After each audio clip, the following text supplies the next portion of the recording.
Bienvenue dans JK raconte une histoire, là où les drames de la vie réelle se déroulent. Asseyez-vous et profitez du récit d'aujourd'hui. Elizabeth Morrison se cala dans son grand fauteuil de bureau confortable et tourna la tête vers le haut-parleur au plafond au-dessus d'elle, tandis qu'elle entendait les sons d'une autre chanson de Noël lui parvenir.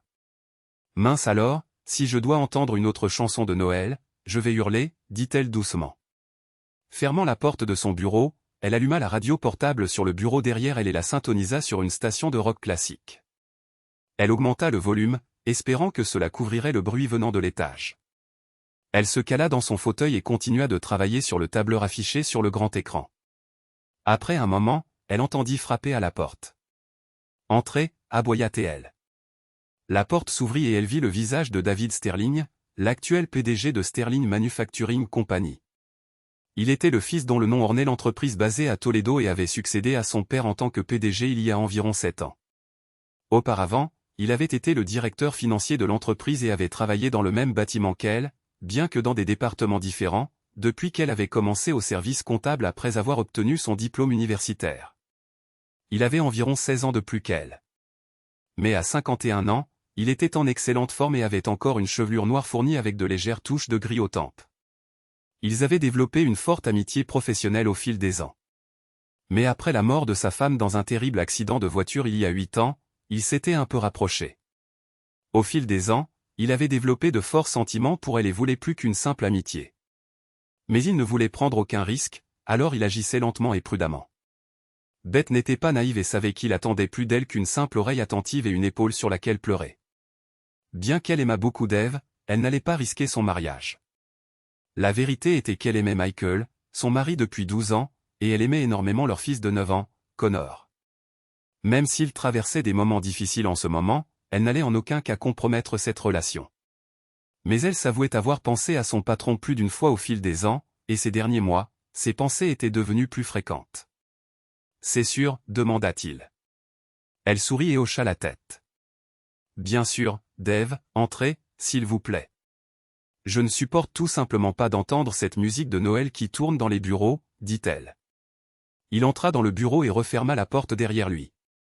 Asseyez-vous, je vous en prie. Que puis-je faire pour vous aujourd'hui? Je me demandais si vous iriez à la fête de Noël de l'entreprise cette année ou si vous la sauteriez comme l'année dernière, demanda-t-il. Elle se rappela que la fête annuelle était le 23 et que tout le monde serait en congé jusqu'au lundi 3 janvier. Cela signifiait qu'elle n'avait que quelques jours pour tout terminer. Je ne sais pas, Dave, dit-elle. Vous savez ce que je pense de Noël. C'est vrai. Vous et Noël, c'est comme l'eau et l'huile, dit-il. Oui, et je dois encore finir tous ces rapports, lui dit-elle. Vous avez du personnel pour ça. Déléguez-leur. Laissez-les faire leur travail, dit-il. Je suppose que vous avez raison, dit-elle. Bien sûr que j'ai raison, dit-il avec un sourire. C'est pourquoi je suis le PDG. Je vous délègue l'autorité, et vous devez la leur déléguer. Vous voyez comment ça marche? Pourquoi ne feriez-vous pas une pause et ne viendriez-vous pas déjeuner avec moi? Nous pourrons discuter si vous voulez. L'habituel, demanda-t-elle. Bien sûr, répondit-il. L'habituel était un petit restaurant sandwicherie pittoresque non loin de l'usine. Il n'y avait pas trop de monde à cette heure de la journée, et ils pouvaient y manger en paix. Ils y allaient 3 fois par semaine depuis quelques années. Et puis zut, dit-elle. Pourquoi ne réglerais-je pas mes affaires et vous rejoindrais-je là-bas dans 20 ou 30 minutes? Ça me semble un bon plan, dit-il. On se voit là-bas. Un peu moins d'une demi-heure plus tard, Beth gara sa BMW et entra dans le restaurant. Dave était assis à une table et l'attendait. Il lui sourit et lui fit signe. J'espère que ça ne vous dérange pas, mais j'ai commandé votre plat habituel, dit-il.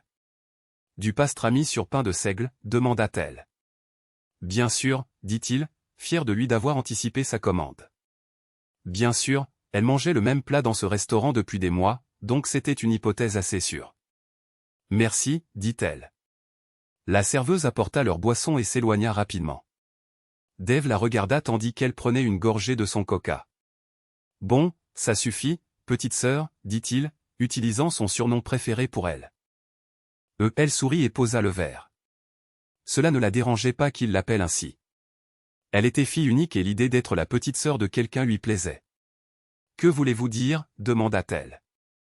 Vous n'avez pas à faire semblant avec moi, dit-il. Je vous connais depuis trop longtemps. Ce n'est pas seulement votre attitude habituelle de Noël. N'est-ce pas? Qu'est-ce qui ne va pas?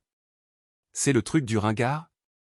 C'était le surnom que Dave donnait à Michael, sa manière de montrer son manque de respect envers le mari de Beth, et elle détestait ça.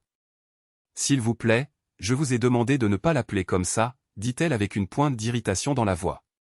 Vous avez raison, dit Dave. Je n'aurais pas dû le dire, et je le regrette. Mais soyons honnêtes, vous gagnez tellement plus d'argent que lui, et vous êtes une cadre supérieure. Vous méritez tellement plus que ça. En fait, Dave, Mike est un ingénieur réseau senior. Il réalise des installations d'infrastructures complexes et du dépannage partout dans le Midwest. Il est sacrément bon dans ce qu'il fait. Il est très recherché et très respecté, dit Beth. Bien, mais vous gagnez quand même 3 ou 4 fois plus que lui, demanda Dave. Quelque chose comme ça, répondit-elle. Ça ne vous dérange pas? Non, pas vraiment, dit-elle. Je sais ce que vous pensez. Que je suis le principal soutien de famille pendant qu'il voyage dans la région en faisant ses propres affaires. Exactement, dit Dave. Bon sang, ça me dérangerait si ma femme gagnait 3 fois plus que moi. Mike ne pense pas à l'argent de cette façon, dit-elle. Et il adore le petit Connor. C'est un mari et un père formidable qui est tout le temps absent. Écoutez, petite sœur, je m'inquiète juste pour vous, dit Dave. Vous étiez là pour moi quand ma femme est morte, et je veux faire la même chose pour vous. Je m'inquiète pour vous. Merci, mais ça ira, Dave, dit-elle. Vraiment? Mais autre chose vous ronge, n'est-ce pas, demanda-t-il. Elle avala sa nourriture et réfléchit un instant avant de parler. La veille de Noël marquera 15 ans depuis que ma mère est décédée d'une crise cardiaque. Elle travaillait jusqu'à l'épuisement pour prendre soin de nous, dit-elle doucement, et des larmes lui montèrent aux yeux au souvenir de sa mère. Étage 25 ans depuis la mort de mon père. Il est décédé le jour de Noël lorsque l'avion qu'il pilotait s'est écrasé. Il volait vers l'est et était pressé de rentrer à la maison pour nous. J'avais 9 ans à l'époque. Après tant d'années de collaboration, c'est la première fois que vous me racontez tout ça. Pas étonnant que vous détestiez autant Noël, dit-il. Chaque fois que Michael prend l'avion pour se rendre sur un chantier, je pense que ce pourrait être la dernière fois que je le vois vivant, dit-elle. Je ne sais pas si j'aurai la force de gérer une telle perte, et je ne veux pas finir comme ma mère. Honnêtement, je ne sais pas combien de temps encore je pourrai supporter son absence. Vous ne pensez pas qu'il a une liaison, n'est-ce pas, demanda Dave. Mike, avoir une liaison. Écoutez, non. Michael a peut-être ses défauts, mais l'infidélité n'en fait certainement pas partie, dit-elle. Eh bien, petite sœur, sachez juste que je suis là pour vous. D'accord, vous et le petit Connor êtes toujours les bienvenus chez moi si jamais cela devait arriver, dit-il. Elle sourit en le regardant. Merci, Dave. Cela signifie beaucoup pour moi, dit-elle en posant sa main sur son bras. Au fond d'elle-même, elle aurait souhaité que Mike soit assis ici à la place de Dave. Mais elle prendrait ce qu'elle pouvait obtenir. Si seulement Mike comprenait ce qu'elle ressentait.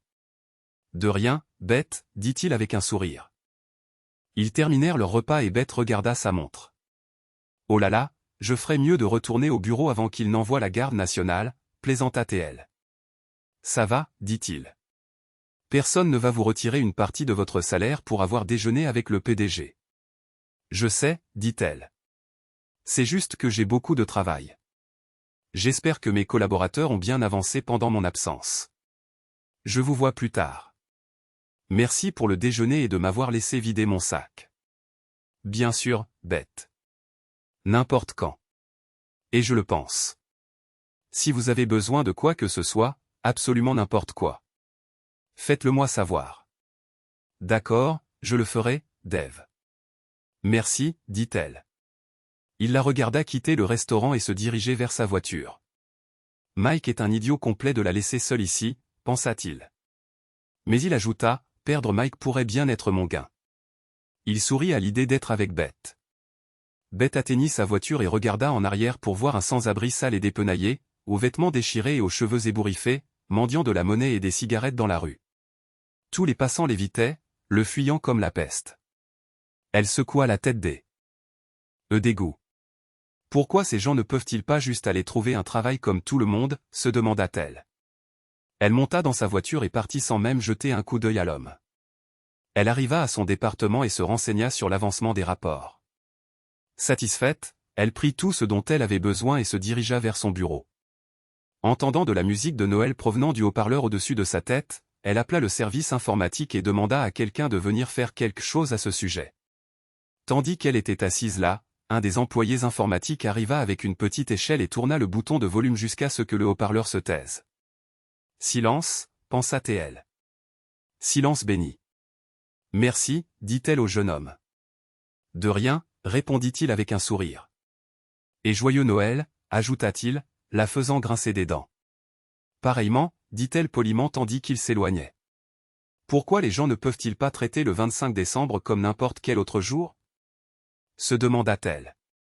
Pourquoi ne peuvent-ils pas dire « Joyeux 17 avril » ou quelque chose de ce genre? Elle ferma la porte et se remit à son travail. Avant qu'elle ne s'en rende compte, ses collègues lui faisaient déjà signe de la main pour lui dire au revoir. Elle regarda et vit qu'il était 17 heures, l'heure de quitter le travail. Elle prit une grande inspiration et expira. Il était hors de question qu'elle rentre chez elle avec tout ce travail encore à faire. Elle leur fit signe et les regarda enfiler leur manteau et sortir. Bientôt, elle fut la seule restante dans le département. Elle décrocha le téléphone et appela les parents de Mike, puisqu'ils s'occupaient de Connor. Elle détestait laisser le petit garçon avec eux, mais ils adoraient la voir et il aimait passer du temps avec ses grands-parents. La mère de Mike, Alice, décrocha le téléphone. « Salut, maman, dit Beth. » Elle s'était toujours bien entendue avec les parents de Mike et avait commencé à les appeler maman et papa peu après son mariage avec Mike. « Eh bien, bonjour, Beth, dit Alice. Toujours au bureau. J'ai bien peur que oui, répondit-elle. C'est la fin de l'année, vous savez ce que c'est. Oui, malheureusement je sais, dit-elle. Comment va mon petit, demanda Beth.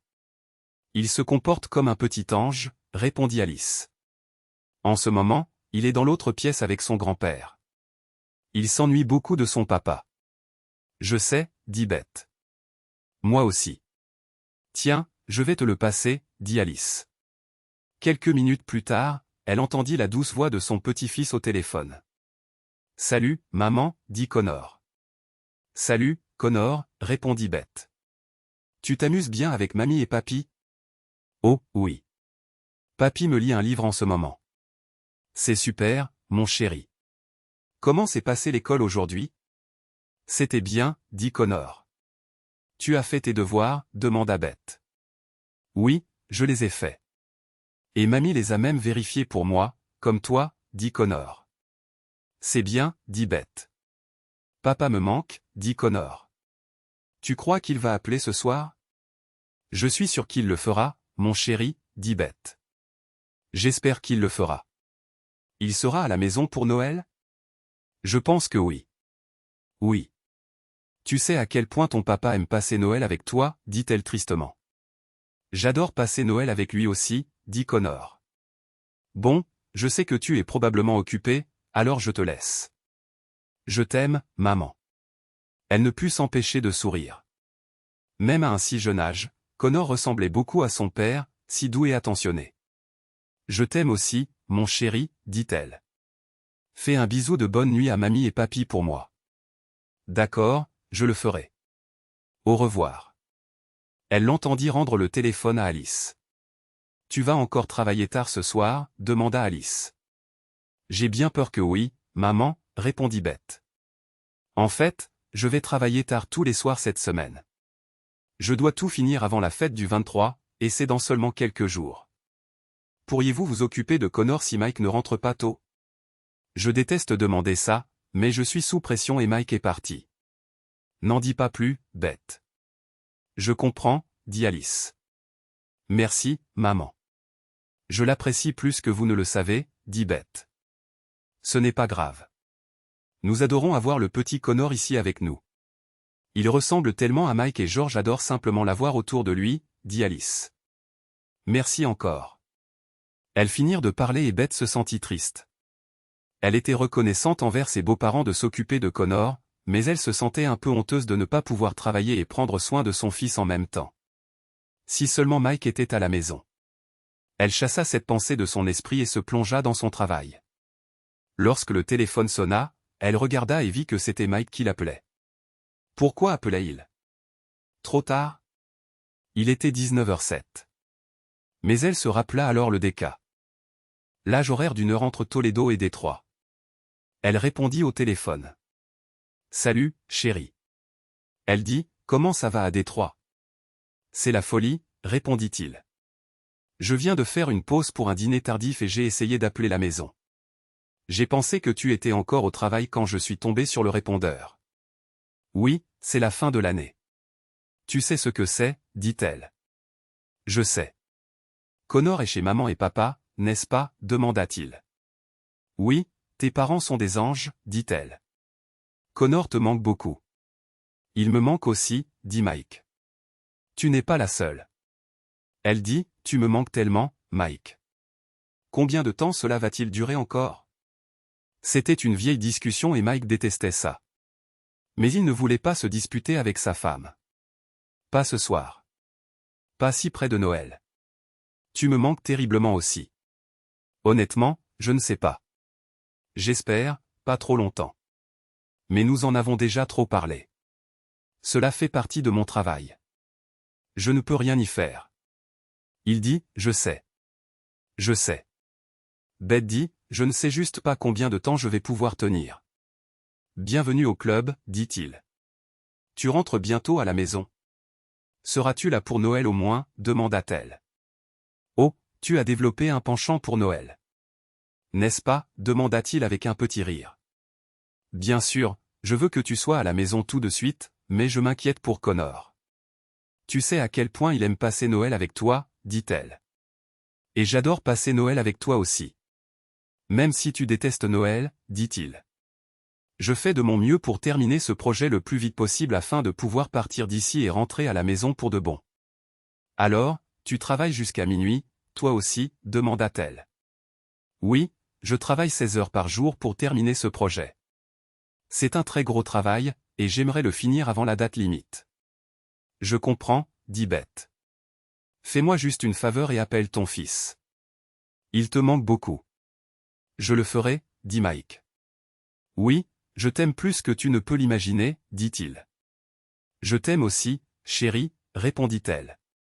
Ils terminèrent leur conversation en échangeant des mots doux, et Beth retourna à son travail. Elle y resta un peu plus d'une heure avant de réaliser à quel point elle était fatiguée et affamée.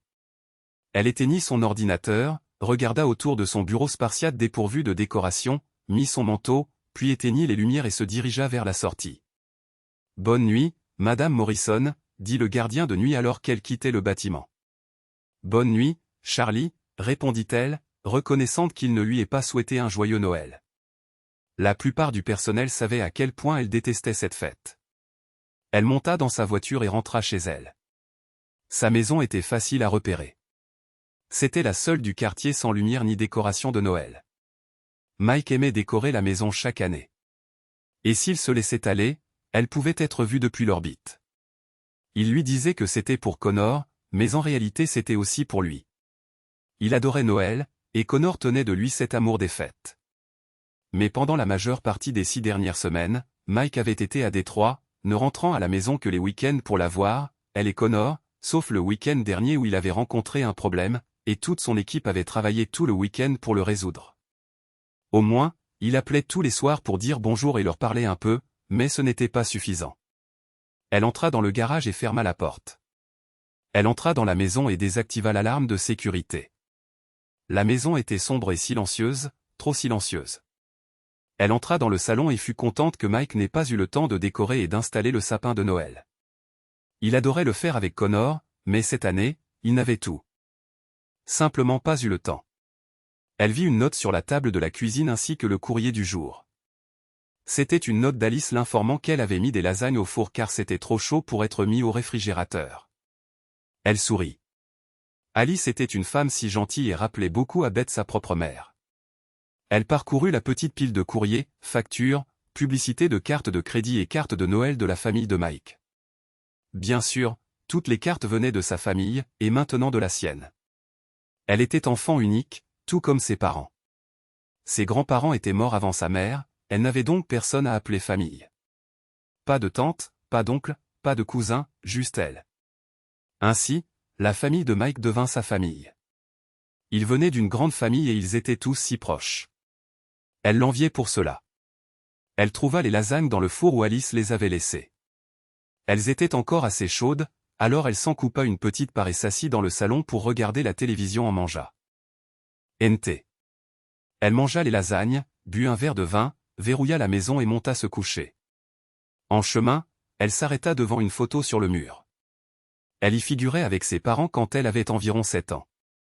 Ils étaient tous sourires sur la photo et semblaient si heureux, si pleins d'amour. Elle essuya une larme de son œil en regardant la photographie. S'il y avait une quelconque justice dans le monde, il serait en vie, pensa-t-elle. Au moins un peu de justice. Est-ce trop demandé, dit-elle doucement avant de se diriger vers la chambre. Pourquoi ne peux-tu pas être à la maison avec moi, demanda-t-elle à l'oreiller de Mike. Ne sais-tu pas à quel point j'ai besoin de toi en ce moment? L'oreiller ne répondit pas. Alors, elle le remit sur le côté du lit de Mike. Elle se souvint des mots de Dave ce jour-là. Oui, Mike est un bon mari et un bon père, mais il n'est jamais là. Ces derniers temps, il semblait toujours absent. Une semaine à Indianapolis, la semaine suivante à Cincinnati, et maintenant à Détroit. Où finira-t-il la prochaine fois? Et pour combien de temps? Et oui, même s'il gagnait plutôt bien sa vie, elle gagnait beaucoup plus d'argent que lui. Cela ne l'avait jamais dérangé ni Mike auparavant. Mais maintenant, alors qu'elle méditait les mots de Dave, ses pensées commencèrent à divaguer. Et pour la première fois en 12 ans, elle se demanda ce qui se passerait si elle acceptait les avances de Dave. Elle connaissait plusieurs femmes, certaines même au sein de l'entreprise, qui avaient quitté leur mari. Certaines d'entre elles se trouvaient dans des situations très similaires à la sienne. Des maris qui étaient mariés à leur travail, constamment absents, les laissant seuls à la maison pour s'occuper du ménage. Mais elle n'était pas Suzanne, la mère au foyer qui prépare des biscuits pendant que son mari ramène l'argent à la maison. Au contraire, c'était elle la principale source de revenus. À cet égard, Dave avait raison. Dans le passé, elle avait conseillé à Mike d'être plus agressif dans sa carrière, de viser les promotions, mais il ne cessait de lui dire que ça ne marchait pas comme ça dans son domaine. Ça arrivera quand le moment sera venu. Il l'avait dit la dernière fois qu'ils avaient discuté de la question, et c'était avant son voyage à Détroit. Et quand sera-ce, demanda-t-elle. Je ne sais pas. Je n'ai pas de boule de cristal, dit-il. C'est différent dans mon travail. Des gars comme moi peuvent travailler au même niveau pendant des années avant d'être promus. C'est comme ça que ça marche. Tu ne réalises pas que les choses changent tout le temps. Et si tu ne suis pas les changements, tu peux prendre tellement de retard que ça te donnera le vertige. Eh bien, pensa-t-elle, si les choses ne s'améliorent pas rapidement ici, elles changeront. Et ça va arriver si vite que ça va te faire tourner la tête. Bête pensa, j'en ai marre d'attendre à la maison tout le temps. Marre de dire à notre fils que son papa sera parti une semaine d'affilée. Elle pensa aux autres femmes et à la façon dont elles parlaient de leurs aventures extra-conjugales. Tant que leurs maris ne savent pas, personne ne souffre. C'est ce qu'elle disait. Elle pensa à Dave et se demanda ce que ce serait d'être intime avec lui. Ce que ce serait de s'offrir à lui comme elle l'avait fait avec Mike. Ce serait si facile à faire, pensa-t-elle. Avec Connor parti et Mike à Détroit, elle pourrait facilement appeler Dave et passer la nuit chez lui. Personne ne le saurait jamais. Elle se prépara une tasse de thé et, enfilant sa robe de chambre, s'assit dans le salon, réfléchissant à ses options. Après tout, c'était la première fois qu'elle envisageait d'être infidèle à son mari. Serait-elle capable de le faire? Cependant, il y avait un autre problème. Et si Mike le découvrait? Que ferait-il? La divorcerait-il? Ou comprendrait-il ses besoins et la laisserait-il voir Dave quand il n'était pas à la maison? Il n'avait jamais vraiment discuté directement de la question auparavant, n'est-ce pas? Ce n'était pas intentionnel. C'était juste que la question n'avait jamais été soulevée, et chacun d'eux avait simplement supposé que l'autre serait fidèle. Elle ne savait vraiment pas comment il réagirait. Au final, elle décida de prendre son temps et de voir ce qui se passerait après les fêtes. Quand le linge fut terminé, elle le mit dans le sèche-linge et remonta. Elle retourna à son lit et s'endormit, se demandant si elle allait vraiment y arriver. Les 2 jours suivants furent essentiellement une répétition de ce lundi.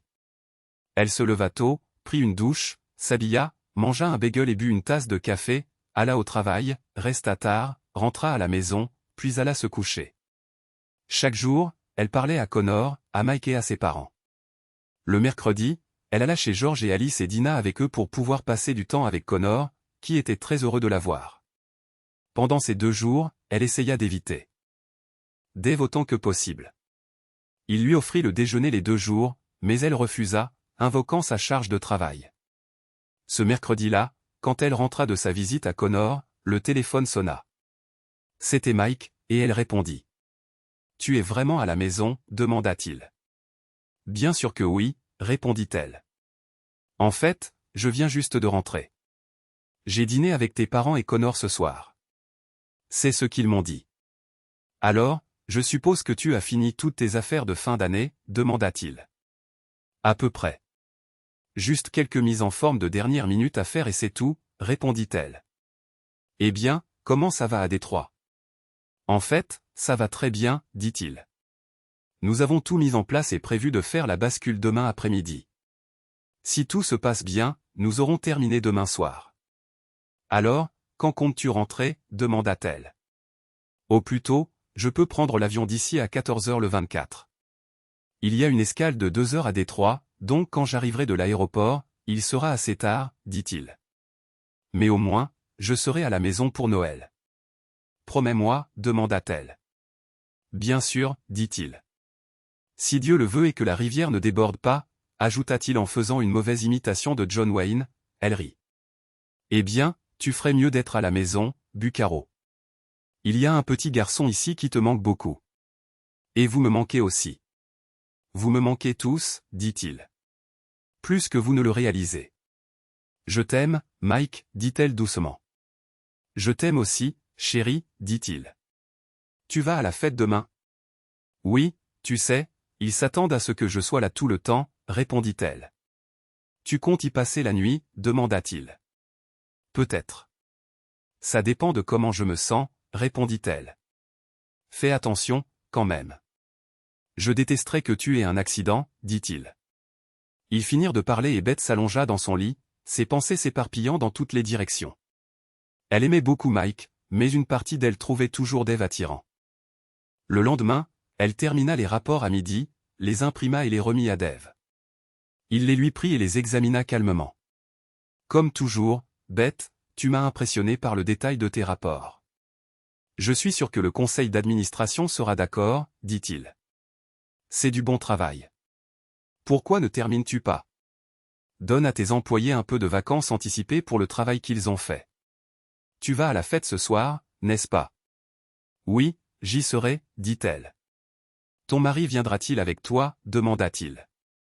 Il est toujours à Détroit. Il ne pourra pas partir avant demain après-midi, lui dit-elle. Dave hocha la tête et lui tendit une carte. Je me suis permis de te réserver une chambre, juste au cas où. Je détesterais te voir arrêté pour conduite en état d'ivresse. Ce n'était pas inhabituel. Les cadres et les membres du conseil d'administration étaient généralement censés rester pour toute la durée de l'événement et se réunissaient habituellement pour une brève réunion après la fête.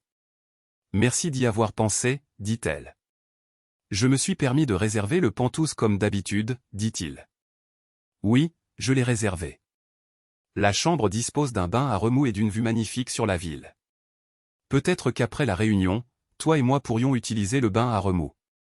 N'hésite pas à apporter ton maillot de bain si tu le souhaites. Ou pas.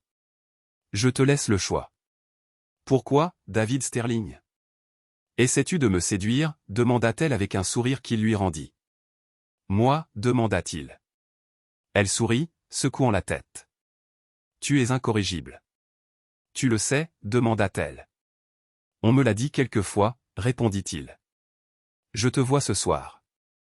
À tout à l'heure, dit-elle en prenant sa carte clé. Elle quitta le bureau, renvoya ses employés chez eux et alla se préparer pour la fête. Après s'être fait coiffer et manucurer, elle rentra chez elle et prépara quelques affaires pour la soirée, dont un minuscule bikini qu'elle avait acheté l'été dernier et un pyjama. Elle ne portait généralement pas de pyjama, mais elle décida de l'emporter quand même. Elle mit un jean et un pull, prit la robe qu'elle avait récupérée du pressing pour la fête, et ses chaussures à talons hauts, et emballa tout. Elle chargea tout dans la voiture et se rendit à l'hôtel du centre-ville de Toledo où la fête devait avoir lieu. Portant ses affaires, elle entra dans le hall et se dirigea vers la réception quand elle entendit une voix d'homme derrière elle. « Excusez-moi, mademoiselle. Je crois que vous avez fait tomber vos clés, » dit l'homme. Se retournant, elle vit un homme séduisant avec les yeux les plus étranges qu'elle eût jamais vus. Ils étaient d'un bleu ciel perçant avec des éclats dorés sur les côtés d'eux. Ses pupilles. Elle semblait pétiller. Il lui tendit un trousseau de clés. C'étaient ses clés, bien sûr. Elle les prit de la main de l'homme et ressentit un léger choc lorsqu'elles. Leurs mains se touchèrent. « Désolé pour ça, » dit l'homme. « Ça doit être de l'électricité statique. »« Sûrement, » dit-elle. « Merci. »« De rien. »« Joyeux Noël, » dit-il avec un sourire avant de partir. « Oui, à vous aussi, » dit-elle. Elle s'enregistra et se dirigea vers sa chambre au 5e étage. Là, elle déposa ses affaires et s'immergea dans la baignoire, essayant de ne pas mouiller ses cheveux. Une fois qu'elle eut fini, une autre pensée lui traversa l'esprit. Ce soir, elle pourrait tromper son mari pour la première fois depuis qu'ils étaient devenus exclusifs il y a plus de 12 ans. Pendant un instant, elle se sentit coupable, mais la culpabilité fut vite remplacée par de la colère. Si Mike était là, elle n'y penserait même pas, mais il n'est pas là, se dit-elle. Et Dave, si. Elle jeta un coup d'œil à son visage dans le miroir et fut immédiatement effrayée. Pendant un instant, il lui sembla que le visage de sa mère était apparu à la place du sien. Elle poussa un cri et recula. Mais le visage de sa mère disparut aussi vite qu'il était apparu. « Qu'est-ce qui se passe ici ?» se demanda-t-elle. Elle secoua la tête et s'aspergea le visage d'eau pour s'éclaircir les idées. Rassemblant ses pensées, elle refit son maquillage. C'était l'heure du grand soir. À présent, la salle de bal devait être remplie d'employés et de leurs invités. Alors, elle décida de descendre et de signaler sa présence. La première personne qu'elle vit en entrant dans la salle réservée au dîner d'entreprise fut Philip Carson, le président du conseil d'administration. « Madame Morrison, vous êtes ravissante ce soir, » dit-il avec un sourire. « Merci, Monsieur Carson, » répondit-elle. « Vous connaissez ma femme Camille, n'est-ce pas ?» demanda-t-il, désignant la femme attrayante à ses côtés. « Bien sûr, » répondit Beth en tendant la main. « C'est un plaisir de vous revoir, Madame Carson. »« Appelez-moi Camille, je vous en prie, » dit la femme plus âgée. « Où est votre mari? N'est-il pas avec vous ce soir? » Non, Mike est bloqué sur un projet à Détroit. Il est censé rentrer demain après-midi, dit Beth. J'espère qu'il ne sera pas pris par le mauvais temps, dit Philippe. J'ai entendu dire qu'il y aurait des tempêtes de neige à Détroit dans les prochaines 24 à 48 heures. J'espère aussi, dit Beth. Au fait, j'ai examiné votre rapport de fin d'année. Excellent travail, dit-il avec un sourire. Merci, Monsieur Carson, dit-elle. De rien, dit-il. Je pense que nous ferions mieux d'aller socialiser. C'est un plaisir de vous revoir, Madame Morrison. Joyeux Noël. Joyeux Noël à vous aussi, dit Beth à travers des dents serrées, prenant sa boisson. Elle fit le tour de la salle, saluant le personnel et leurs invités, et finit par croiser Dave. Ses yeux faillirent sortir de leurs orbites quand il la vit. Mon Dieu, Beth, vous êtes à croquer, dit-il. Merci, aimable monsieur, répondit-elle avec un sourire. Et puis-je dire que vous êtes très beau vous-même? Eh bien, merci, dit-il. On m'a dit que j'étais plutôt bon pour me faire une beauté. Peut-être qu'après avoir mangé, nous pourrons profiter d'une danse ou deux. Peut-être, dit-elle avec un sourire. Nous ferions mieux de prendre nos places. Il commence déjà à servir quelque chose, dit-il. Beth prit sa place réservée et se retrouva à côté de quelques femmes de son bureau. Dave s'assit à la table principale à côté de Philippe et de sa femme. Les autres membres du conseil d'administration étaient également assis à la table d'honneur avec leurs compagnons. Dave se leva et tapota son verre avec sa cuillère, attirant l'attention de tous. Bonsoir à tous, et bienvenue à la fête de Noël annuelle de Sterling Manufacturing, dit-il. Philippe m'a demandé d'être bref et concis afin que nous puissions passer directement aux festivités. Alors, commençons. Après avoir lu le rapport de fin d'année fourni par Madame Elizabeth Morrison, notre estimée directrice financière. Je suis heureux de vous annoncer que vos chèques de bonus ne seront pas réduits, dit-il, provoquant des rires dans toute la salle. Blague à part, cette année a été difficile, non seulement pour nous, mais pour tout le monde dans cette économie. Néanmoins, ce fut une année exceptionnelle pour notre entreprise. Tout cela grâce à votre travail acharné, votre dévouement et votre souci du détail. Au nom de l'équipe de direction, du conseil d'administration et de nos actionnaires, je tiens personnellement à remercier chacun d'entre vous, dit-il sous les applaudissements. Et je sais que l'année prochaine sera encore meilleure. Alors, merci encore. Joyeux Noël à tous. Profitez-en. Avant de continuer, il regarda Philippe. Ça va, demanda-t-il. Philippe sourit et fit un pouce levé, provoquant de nouveaux rires. Beth passa au dîner et échangea quelques mots avec ceux qui l'entouraient.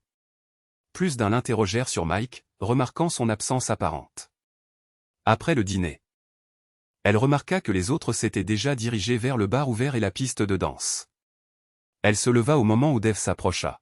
« Beau discours, dit-elle. »« Eh bien, merci, petite dame, répondit-il.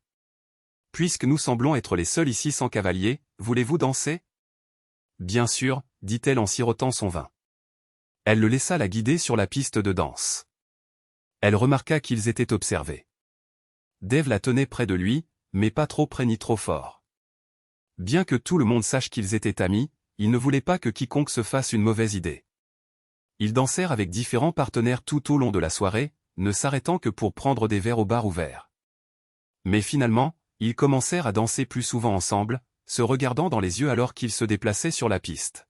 « Tu es si belle, Beth » murmura Dave à son oreille alors qu'ils dansaient sur une jolie chanson lente. Elle le regarda dans les yeux et était sur le point de suggérer qu'il trouve un endroit plus intime. Mais alors quelque chose se produisit.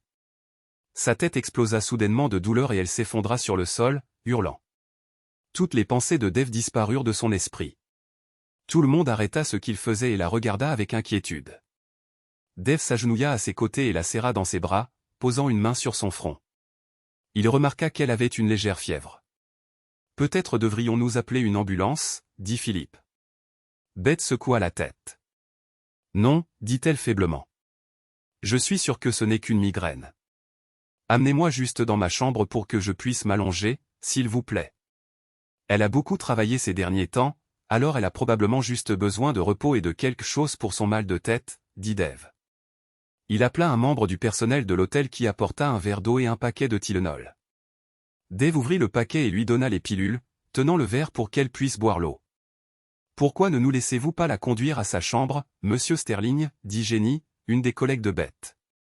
Dave hocha la tête et laissa Jenny et Connie, une autre employée, l'aider à monter. Il les regarda avec anxiété alors qu'elle la conduisait à l'ascenseur. Une demi-heure plus tard, elles descendirent et signalèrent qu'elle l'avait mise au lit. « Est-ce qu'elle va bien ? Devrions-nous appeler un médecin » demanda Dave. « Je pense qu'elle ira bien, dit Connie. Sa fièvre semble baisser et elle dort déjà. Je pense qu'elle est juste épuisée. Toute la semaine dernière, elle s'est épuisée à travailler chaque soir. »« Bien, dit Dave. Merci. Je la verrai demain matin. Peut-être qu'elle a juste besoin d'une bonne nuit de sommeil. » Beth se réveilla dans une pièce sombre et inconnue et se demanda où elle était. En regardant en bas, elle vit que quelqu'un l'avait habillée de son pyjama. Puis elle se souvint que Jenny et Connie l'avaient aidée à entrer dans la chambre. Elle l'avait aussi aidée à enfiler son pyjama et l'avait mise au lit. Elle regarda l'horloge. 00h30, elle laissa pendre ses pieds du lit et fit une pause pour rassembler ses pensées. Le mal de tête était parti, mais son esprit lui semblait étrangement clair, comme si la douleur avait en quelque sorte brûlé toute la confusion et l'auto-illusion qu'elle portait en elle depuis des mois. Elle se dirigea vers la fenêtre et regarda la ligne d'horizon de Toledo, les lumières de la ville scintillant en contrebas. Le silence de la chambre d'hôtel semblait amplifier ses pensées. Et soudain, elle se retrouva à penser à ses parents d'une manière qu'elle n'avait pas eue depuis des années. « Maman, papa » murmura-t-elle à la pièce vide. « J'aimerais que vous soyez ici. J'ai besoin de savoir quoi faire. » Alors qu'elle se tenait là, des souvenirs commencèrent à affluer. Pas des visions surnaturelles, mais de vrais souvenirs qu'elle avait mis de côté pendant si longtemps. Elle se souvint d'avoir 9 ans, le même âge que Connor maintenant, et comment sa mère avait toujours semblé si en colère et amère chaque fois que son père était absent pour des missions de vol. Elle s'assit sur la chaise près de la fenêtre et ferma les yeux, laissant les souvenirs l'envahir. Sa grand-mère avait toujours dit que sa mère était occupée avec des gens du travail pendant ce dernier Noël. Mais maintenant, en tant qu'adulte, Beth comprenait ce que cela signifiait vraiment. Sa mère avait une liaison. Oh mon Dieu, dit-elle doucement, la réalisation la frappant comme un coup physique.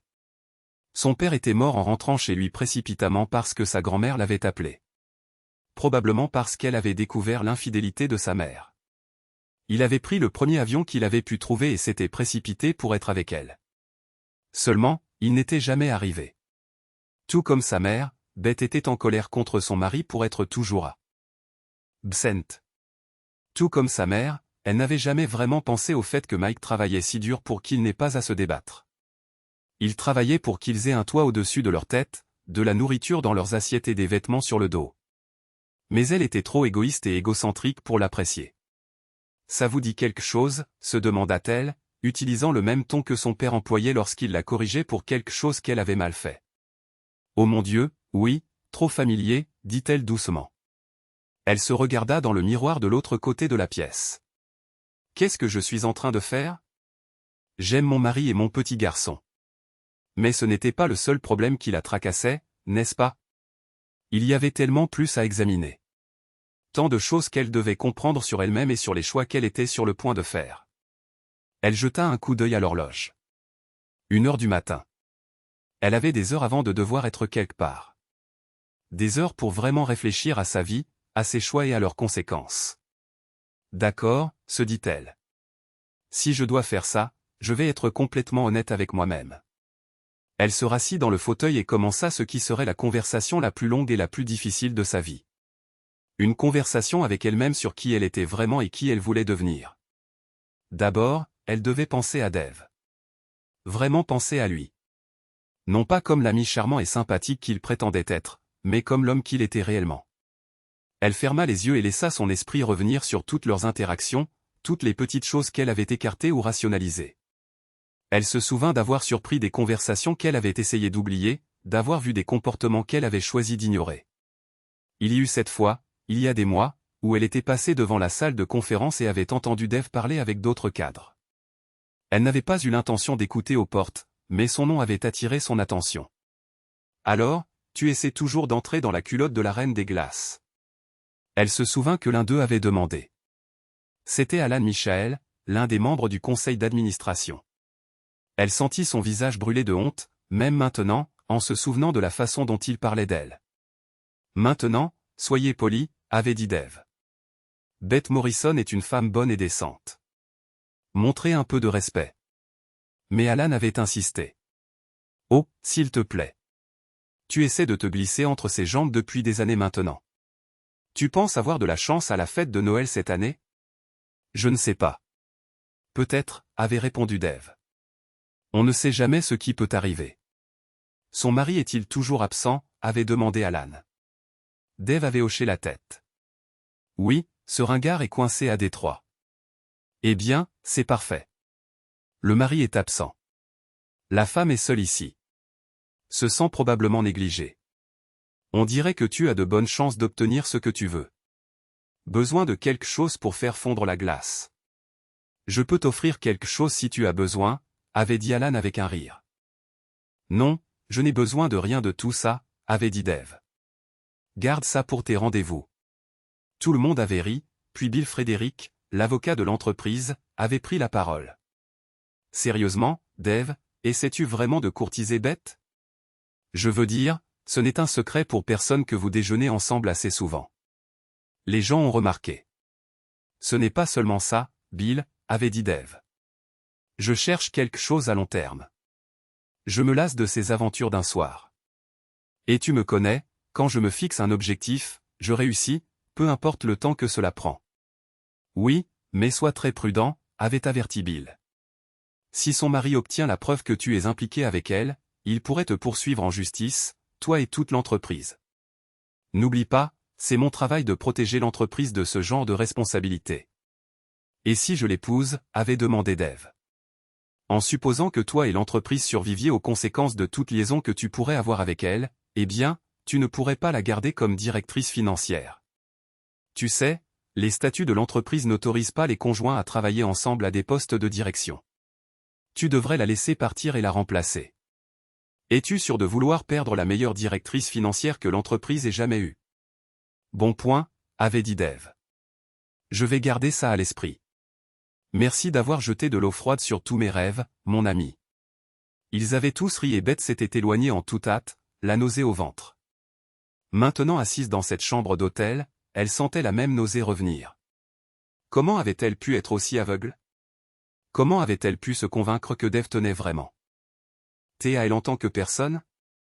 Il me voit comme un prix, murmura-t-elle à la pièce vide. Une conquête, quelque chose à gagner. La prise de conscience fut dévastatrice.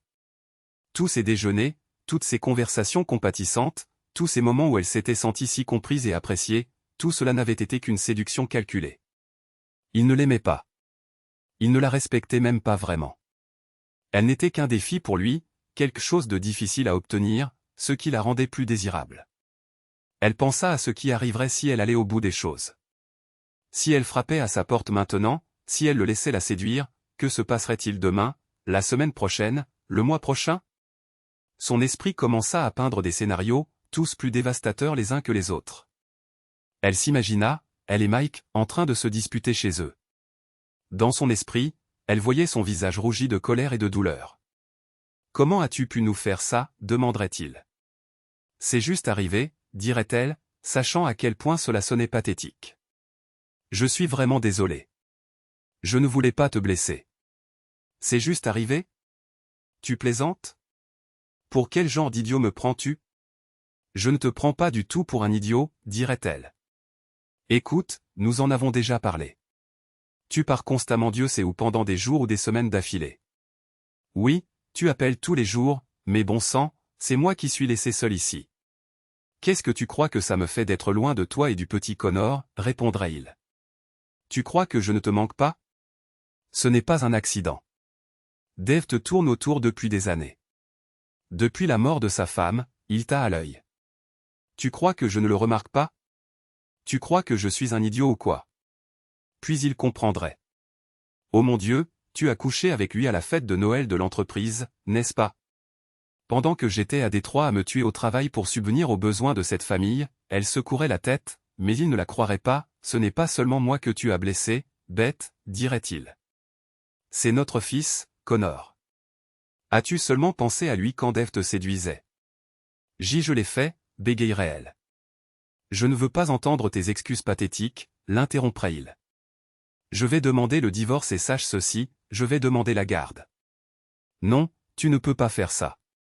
S'il te plaît, ne pouvons-nous pas oublier tout ça? Il n'y a rien à oublier, dirait-il. Tu te plains de mon travail depuis des mois maintenant, et voilà ce que tu fais. Eh bien, j'espère que ça en valait la peine. Je sors pour quelques heures. Quand je reviendrai, je m'attends à ce que tu sois parti. La scène imaginée était si vivante, si réelle que Beth se retrouva à verser de vraies larmes. Elle voyait Mike faire sa valise, la douleur et la trahison dans ses yeux, le voyait s'éloigner de leur mariage. Mais cela ne s'arrêterait pas là. Son esprit continua le scénario dévastateur. Elle s'imagina déjeuner avec Dave quelques semaines plus tard. Alors, le ringard a-t-il demandé le divorce, demanderait Dave avec un sourire narquois. Oui, il le demande, répondrait-elle. Et il réclame la garde, une pension alimentaire pour lui et pour l'enfant. Vraiment, demanderait Dave. Quel minable. Mon avocat dit qu'il les obtiendra probablement puisque je gagne beaucoup plus d'argent que lui, dirait-elle. D'après les documents, il peut aussi prouver que je ne suis pas une mère attentive puisque Connor a dû rester chez ses grands-parents pendant que Mike voyageait. Ça craint, dirait Dave. Écoute, pourquoi ne pas emménager avec moi? Ce sera bien mieux que de vivre dans un motel, et tu pourras amener Connor quand tu auras le droit de visite. Elle y réfléchirait. Oui, pourquoi pas? Je quitterai le motel et viendrai. La plupart de mes affaires sont encore en garde-meuble de toute façon, alors j'aurai besoin d'aide pour les déménager. D'accord, dirait-il. Puis il se pencherait près d'elle. Beth, écoute, je sais que tu traverses beaucoup de choses en ce moment, mais la vérité est que je suis tombé amoureux de toi, et je sais que tu as aussi des sentiments pour moi. Peut-être qu'après le divorce, tu envisageras de m'épouser. C'est rapide, dirait-elle. Les papiers ne sont même pas encore signés. Tu as raison. J'ai des sentiments pour toi, sinon je n'aurais pas couché avec toi pour commencer. Laisse-moi d'abord traverser ce divorce, et ensuite nous en parlerons. D'accord. Dave hocherait la tête. D'accord, je comprends. Je t'ai attendu si longtemps. Je peux attendre quelques mois de plus. Cette scène rendit Beth physiquement malade. Était-ce vraiment ce qu'elle voulait? Être dépendante de Dave? Avoir détruit son mariage pour un homme qui la voyait comme un trophée? Mais son imagination n'avait pas encore fini de la torturer. Elle s'imagina, des mois plus tard, devant la porte de la maison qu'elle avait autrefois partagée avec Mike et Connor, frappant nerveusement. La mère de Mike, Alice, ouvrirait la porte. « Que veux-tu, Beth » demanderait Alice froidement. « Je suis venue chercher Connor » répondrait-elle. « C'est mon jour de visite. »« Je suis désolée, Beth, mais Connor ne veut pas te voir » dirait Alice. « J'aimerais l'entendre de sa bouche, si vous permettez. » Alice s'écarterait, et Beth entrerait dans la pièce. Elle verrait Connor assis sur le canapé, regardant droit devant lui, refusant de reconnaître sa présence. « Connor, je suis venu te chercher » dirait-elle. « Es-tu prêt à partir ?»« Je ne vais nulle part avec toi » dirait-il avec colère, sa voix froide d'une manière qu'elle n'avait jamais entendue auparavant. Beth reculerait, n'ayant jamais entendu son fils au caractère doux parler ainsi. « Mais Connor, c'est moi, ta maman. Tu m'as tellement manqué et je veux vraiment te voir. »« Tu ne comprends pas, n'est-ce pas » demanderait Connor, le visage rougi de colère. « Tu as fait du mal à mon papa. Tu lui as fait vraiment beaucoup de mal. Et tu m'as fait du mal à moi aussi. Connor, s'il te plaît. »« Non » crierait-il. « Je ne veux pas te parler. Je ne veux pas te voir. Tu as fait pleurer papa. Je l'ai entendu pleurer dans sa chambre. Et c'est de ta faute. » Les mots imaginés transperçaient Beth comme un couteau. Son fils, son doux et adorable petit garçon, la haïssant, refusant de la voir, la tenant pour responsable d'avoir détruit leur famille. Elle ouvrit les yeux et regarda autour d'elle dans la chambre d'hôtel, le cœur battant. Ce n'étaient pas des visions surnaturelles. C'étaient des projections logiques de ce qui arriverait si elle continuait sur cette voie. Et elle la terrifiait. Elle se leva et se dirigea vers la salle de bain, s'éclaboussant le visage d'eau froide. Quand elle se regarda dans le miroir, elle se reconnut à peine. Quand était-elle devenue cette personne? Quand était-elle devenue si égoïste, si prête à détruire les gens qu'elle aimait le plus? Elle pensa à Mike probablement allongé dans sa chambre d'hôtel à Détroit en ce moment même, regrettant son absence et celle de Connor. Elle se rappela le cadre photo numérique qu'il emportait avec lui, celui avec des photos d'elle et de Connor qu'il positionnait de manière à pouvoir voir leur visage quand ils s'endormaient et quand ils se réveillaient. « Il m'aime tellement » murmura-t-elle à son reflet. « Il veut que nos visages soient la première chose qu'il voit le matin et la dernière chose qu'il voit avant de se coucher. » La prise de conscience la frappa comme un coup physique. Elle avait été si près de blesser l'homme qu'il aimait, elle et leur enfant, de tout son cœur. Et pourquoi faire? Pour un homme manipulateur qui la voyait comme un prix dans une compétition malsaine? Comment ai-je pu être aussi stupide, se demanda-t-elle, les larmes coulant sur son visage. Elle retourna à la chaise près de la fenêtre et s'assit, ramenant ses genoux contre sa poitrine. Elle avait encore beaucoup à réfléchir. Cette nuit de brutale honnêteté envers elle-même n'était pas encore terminée. Elle devait penser à ce que ses choix signifieraient pour Connor. Y penser vraiment. Pas seulement les conséquences immédiates, mais les effets à long terme sur un petit garçon qui grandirait dans un foyer brisé, baladé entre ses parents, portant le fardeau de savoir que sa mère avait choisi ses propres désirs égoïstes au détriment de son bien-être. Elle devait penser à Mike, qui n'avait jamais été autre chose que fidèle et aimant, même quand elle avait été difficile, exigeante et ingrate. Elle devait penser à elle-même, à qui elle était vraiment et à qui elle voulait être. Et elle devait penser à ce qu'elle allait faire demain, et le jour d'après, et tous les jours qui suivraient. L'horloge sur la table de chevet indiquait 2 heures du matin. Elle réfléchissait depuis plus d'1 heure et elle avait l'impression de ne faire que commencer. Il y avait tellement plus à examiner, tellement plus de dures vérités à affronter sur elle-même et ses choix. Elle s'enfonça davantage dans le fauteuil et se prépara à poursuivre la conversation la plus importante de sa vie, celle avec sa propre conscience. À 2 heures du matin, elle se retrouva à penser à son enfance, aux promesses qu'elle s'était faites après la mort de sa mère. Elle se rappela s'être tenue devant la tombe de sa mère, promettant qu'elle resterait concentrée et ferait de son mieux, qu'elle rendrait sa mère fière. Je m'étais promis de ne jamais être comme elle, murmura-t-elle à la pièce vide. Je m'étais promis de ne jamais me laisser consumer par le travail, de ne jamais me pousser jusqu'à une crise cardiaque. Mais me voilà, travaillant tard tous les soirs, négligeant ma famille. Et pourquoi faire? Sa mère était morte à 37 ans, s'étant tuée au travail pour subvenir aux besoins de Beth après le crash d'avion de son père. Elle n'avait jamais eu de rendez-vous galant, n'avait jamais rien fait pour elle-même, même après que les médecins lui aient dit de ralentir. Elle s'était poussée jusqu'à ce que son cœur lâche. Je suis sûr qu'elle est fière, se dit Beth. Mais toute ma vie n'a pas été que tristesse, n'est-ce pas? J'ai eu aussi des souvenirs heureux. Elle laissa son esprit divaguer vers sa dernière année d'université, quand elle avait rencontré Mike. Il avait été une vraie bénédiction pour elle, toujours si joyeux et encourageant. Elle n'avait pas pu s'empêcher de tomber amoureuse de lui. Elle aurait souhaité que ses parents l'eussent rencontré. Il l'aurait aimé. Elle sourit en se rappelant le jour de leur mariage, à quel point il était beau dans son smoking, comment il l'avait porté au-delà du seuil de leur suite de lune de miel. Elle pensa à leur nuit de noces, à quel point il avait été tendre et aimant, patient et gentil. Et puis il y eut la naissance de Connor. Elle voyait encore le visage de Mike lorsque le médecin plaça leur minuscule fils dans ses bras. Il avait souri si largement, les larmes coulant sur son visage alors qu'il la regardait allaiter leur nouveau-né pour la première fois. Il était si merveilleux, dit-elle à voix haute. Il est toujours merveilleux. Alors, que s'est-il passé? Comment en suis-je arrivé à ne plus apprécier ce que j'ai? Elle retraça la chronologie dans son esprit. Après l'université, Mike avait trouvé un emploi dans une entreprise d'ingénierie réseau, et elle avait décroché un poste de débutante au service comptable de Sterling Manufacturing. À l'époque, Mike gagnait plus d'argent qu'elle, et il s'en sortait bien. Au fil du temps, elle avait gravi les échelons du service comptable, passant de comptable junior à comptable principal, puis à chef de service comptable et enfin à contrôleur adjoint.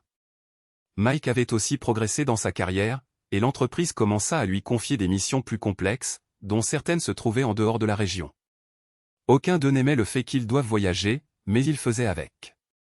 Après la naissance de Connor, Mike n'avait pas eu à voyager aussi souvent pendant un certain temps, mais à mesure que Connor grandissait, les choses avaient repris, et bientôt Mike partait pour 1 ou 2 semaines par mois, selon la charge de travail. Elle et Dave avaient travaillé dans la même entreprise pendant des années, mais pendant les 3 ou 4 premières années de son emploi, il n'y avait pas eu beaucoup d'interaction entre eux. Elle était à la comptabilité, il était aux opérations. C'était une relation employeur-employé typique où ils se connaissaient mais ne travaillaient pas étroitement ensemble. Il y a 8 ans, quand sa femme est morte dans l'accident, c'est là qu'il a commencé à s'ouvrir à elle. Il semblait apprécier qu'elle le laisse exprimer ses frustrations, mais rien d'inapproprié ne s'était passé. Environ 1 an plus tard, son père avait pris sa retraite et Dave avait pris la relève en tant que PDG. Comme elle était la personne la plus expérimentée du service comptable et qu'elle avait récemment terminé son MBA, elle devint directrice financière par intérim et Dave la nomma ensuite de manière permanente. Ils étaient amis depuis. Quand a-t-il commencé à attendre plus que de l'amitié de ma part, se demanda-t-elle. Elle pensa que c'était quelques années après la mort de sa femme. Ils avaient commencé à déjeuner ensemble et à parler de tout. Cela avait semblé si innocent à l'époque. Il lui racontait sa solitude et écoutait ses frustrations concernant le programme de voyage de Mike et son sentiment d'être laissé seul pour tout gérer. Puis le minage subtil avait commencé. Il n'avait jamais aimé Mike. Elle ne savait pas pourquoi. Il avait commencé à l'appeler le « ringard » ou simplement « le gars de l'informatique ». Elle disait à Dave que Mike était plus que ça et il reculait un peu, mais ensuite il continuait à miner. « Écoute, je ne suis pas stupide, se dit-elle.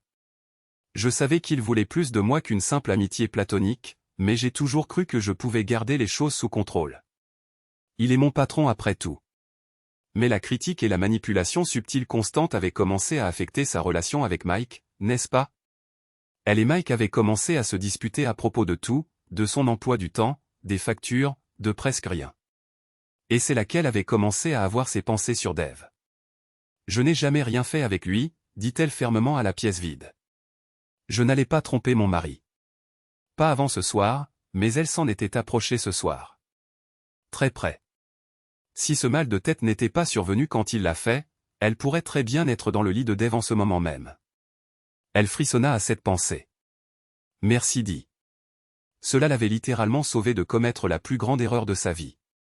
Mais quand serait-il demain? Ou après-demain, ou la prochaine fois que Mick partirait en voyage, ou la prochaine fois qu'elle se sentirait seule et mal appréciée? Elle pâlit en considérant la possibilité. Serait-elle assez forte pour résister la prochaine fois? C'est ce que je me suis dit avant, a-t-elle admis. Je ne ferai jamais rien. Et regardez ce qui a failli se passer. Elle réalisa que Dave jouait un jeu de longue haleine avec elle. Ce n'était pas le résultat d'une attraction momentanée. Il travaillait là-dessus depuis des années, minant lentement son mariage, la faisant douter petit à petit de l'amour et de l'engagement de Mike, se positionnant habilement comme l'alternative compréhensive. « Oh, mon Dieu, dit-elle doucement. Il m'a manipulé tout ce temps. Et je l'ai laissé faire. » Elle regarda l'horloge. 2h55 du matin. Elle réfléchissait depuis près de 2 heures. Et elle avait l'impression de commencer enfin à y voir clair. Mais il y avait encore d'autres choses qu'elle devait résoudre. Elle devait réfléchir à ce que Noël signifiait vraiment, à ce que la famille signifiait vraiment, et à ce qu'elle était prête à sacrifier pour ses désirs égoïstes. À 3 heures du matin, ses pensées se tournèrent vers une histoire que Mike lui avait racontée une fois à propos de son arrière-arrière-grand-père, un homme nommé Elia Morrison, qui s'était installé au Texas dans les années 1850. Le grand-père de Mike avait transmis l'histoire, et Mike avait toujours été fier de l'histoire de sa famille. Elle se souvenait clairement de l'histoire maintenant. C'était le jour de Noël 1854 et la famille Morrison célébrait dans sa petite maison en adobe à l'extérieur d'une ville appelée Hard Rock, au Texas. Ils chantaient des chants de Noël. L'arrière-arrière-grand-père de Mike aimait la musique. Même s'il n'était pas particulièrement religieux, pendant leur célébration, un groupe d'Amérindiens s'était approché de leur ferme. Plutôt que d'être effrayés, la famille Morrison les avait invités à partager leur dîner de Noël. C'était une tradition. Elia Morrison croyait qu'il fallait partager ce qu'ils avaient avec quiconque en avait besoin, surtout pendant les fêtes. Cette année-là avait été particulièrement dure. Et Elia avait donné au groupe de visiteurs du bétail supplémentaire pour les aider à passer l'hiver. Il avait dit que c'était le sens de Noël. Célébrer la vie et l'amour.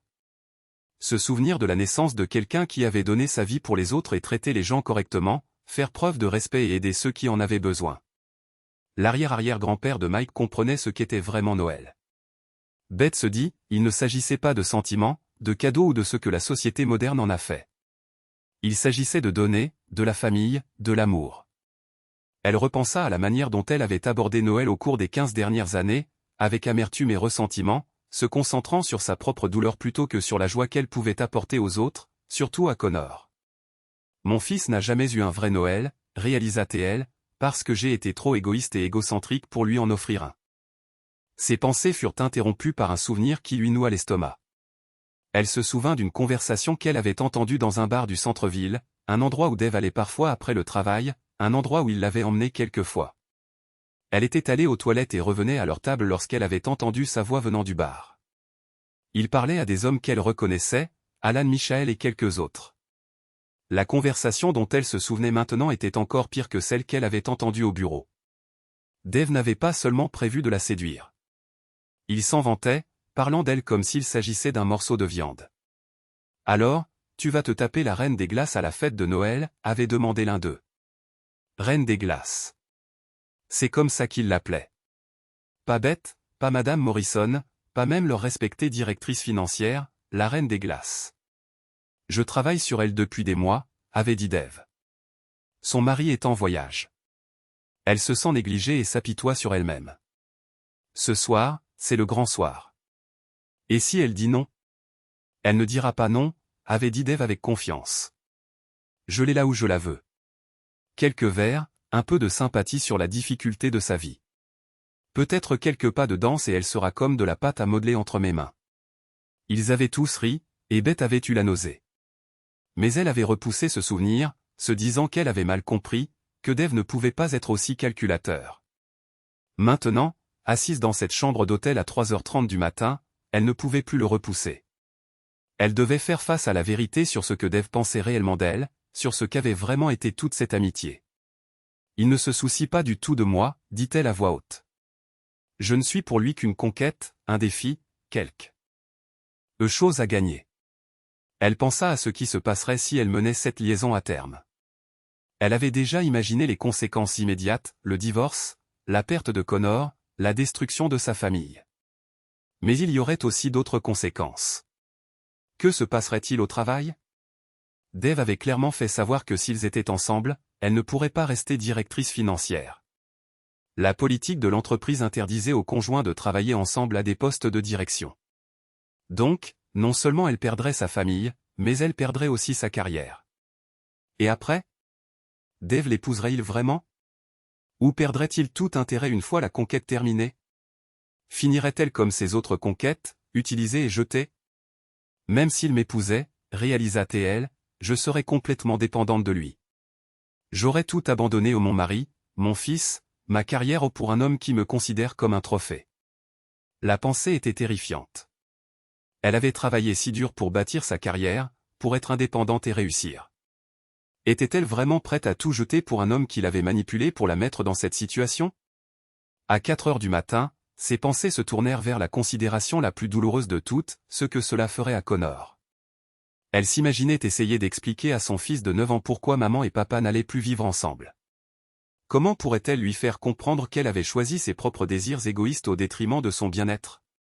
Elle repensa à toutes les affaires de divorce dont elle avait entendu parler par ses collègues et amis. Elle se souvint de Janet de la comptabilité, dont la fille de 8 ans avait refusé de lui parler pendant des mois après qu'elle eut quitté son mari pour un autre homme. Elle se souvint comment cette petite fille avait entièrement blâmé sa mère pour la destruction de leur famille. Connor ressemblait tellement à Mike, sensible, loyal, avec un fort sens du bien et du mal. Comment réagirait-il en apprenant que sa mère avait trahi son père? D'après ce qu'elle savait du caractère de son fils, elle pouvait facilement l'imaginer se sentir profondément en colère et trahi. Elle s'imagina debout devant la porte d'entrée de la maison qu'elle avait autrefois partagée avec Mike et Connor, des mois après leur divorce, venant pour une visite ordonnée par le tribunal. La mère de Mike, Alice, ouvrirait la porte. Connaissant le caractère protecteur d'Alice envers sa famille et l'amour qu'elle portait à Mike, Beth savait exactement comment cette conversation se déroulerait. « Que voulez-vous, Beth » demanderait Alice froidement. « Je suis venu chercher Connor. Aujourd'hui, c'est mon jour de visite. Je suis désolé, Beth. Mais Connor ne veut pas vous voir. » Connaissant la personnalité de Connor, Beth pouvait facilement l'imaginer refuser de la voir.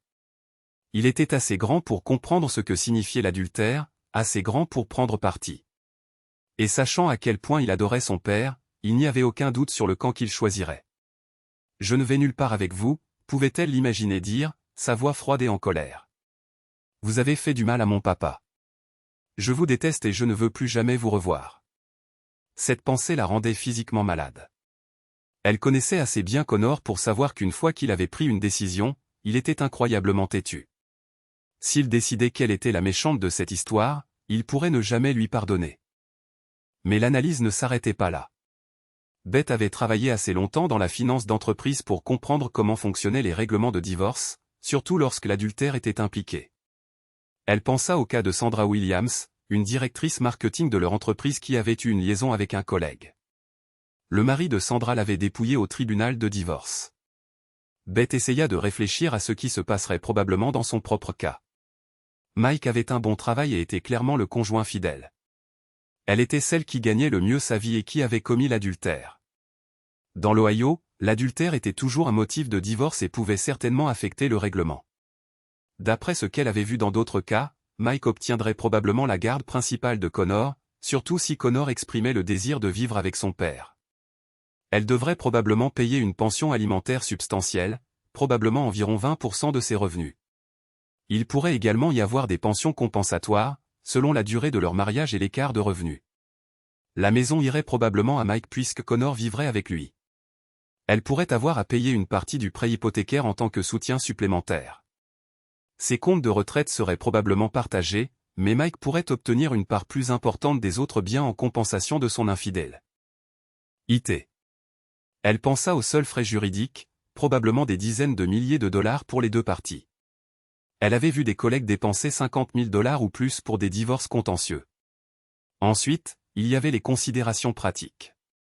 Elle se retrouverait probablement dans un appartement quelque part, voyant son fils tous les 2 week-ends si elle avait de la chance. Elle recommencerait à 35 ans avec d'énormes obligations financières et une réputation ternie. Mais pire encore que les conséquences financières et juridiques était ce que cela ferait à sa vie professionnelle. Elle pensa à ce qui était arrivé à Sandra Williams. La liaison était devenue la rumeur de l'entreprise en quelques semaines. Les gens la regardaient différemment. Il y avait des chuchotements dans les couloirs. Finalement, Sandra avait été discrètement encouragée à trouver un autre emploi. Si Beth avait une liaison avec Dave, ce serait encore pire parce qu'il était le PDG. Le conseil d'administration devrait s'impliquer. Elle pensa aux politiques d'entreprise concernant les relations entre cadres. La plupart des entreprises avaient des règles strictes sur ce genre de choses. Elle se souvint de ce que Bill Frederick, l'avocat de l'entreprise, avait dit lors de cette conversation qu'elle avait entendue.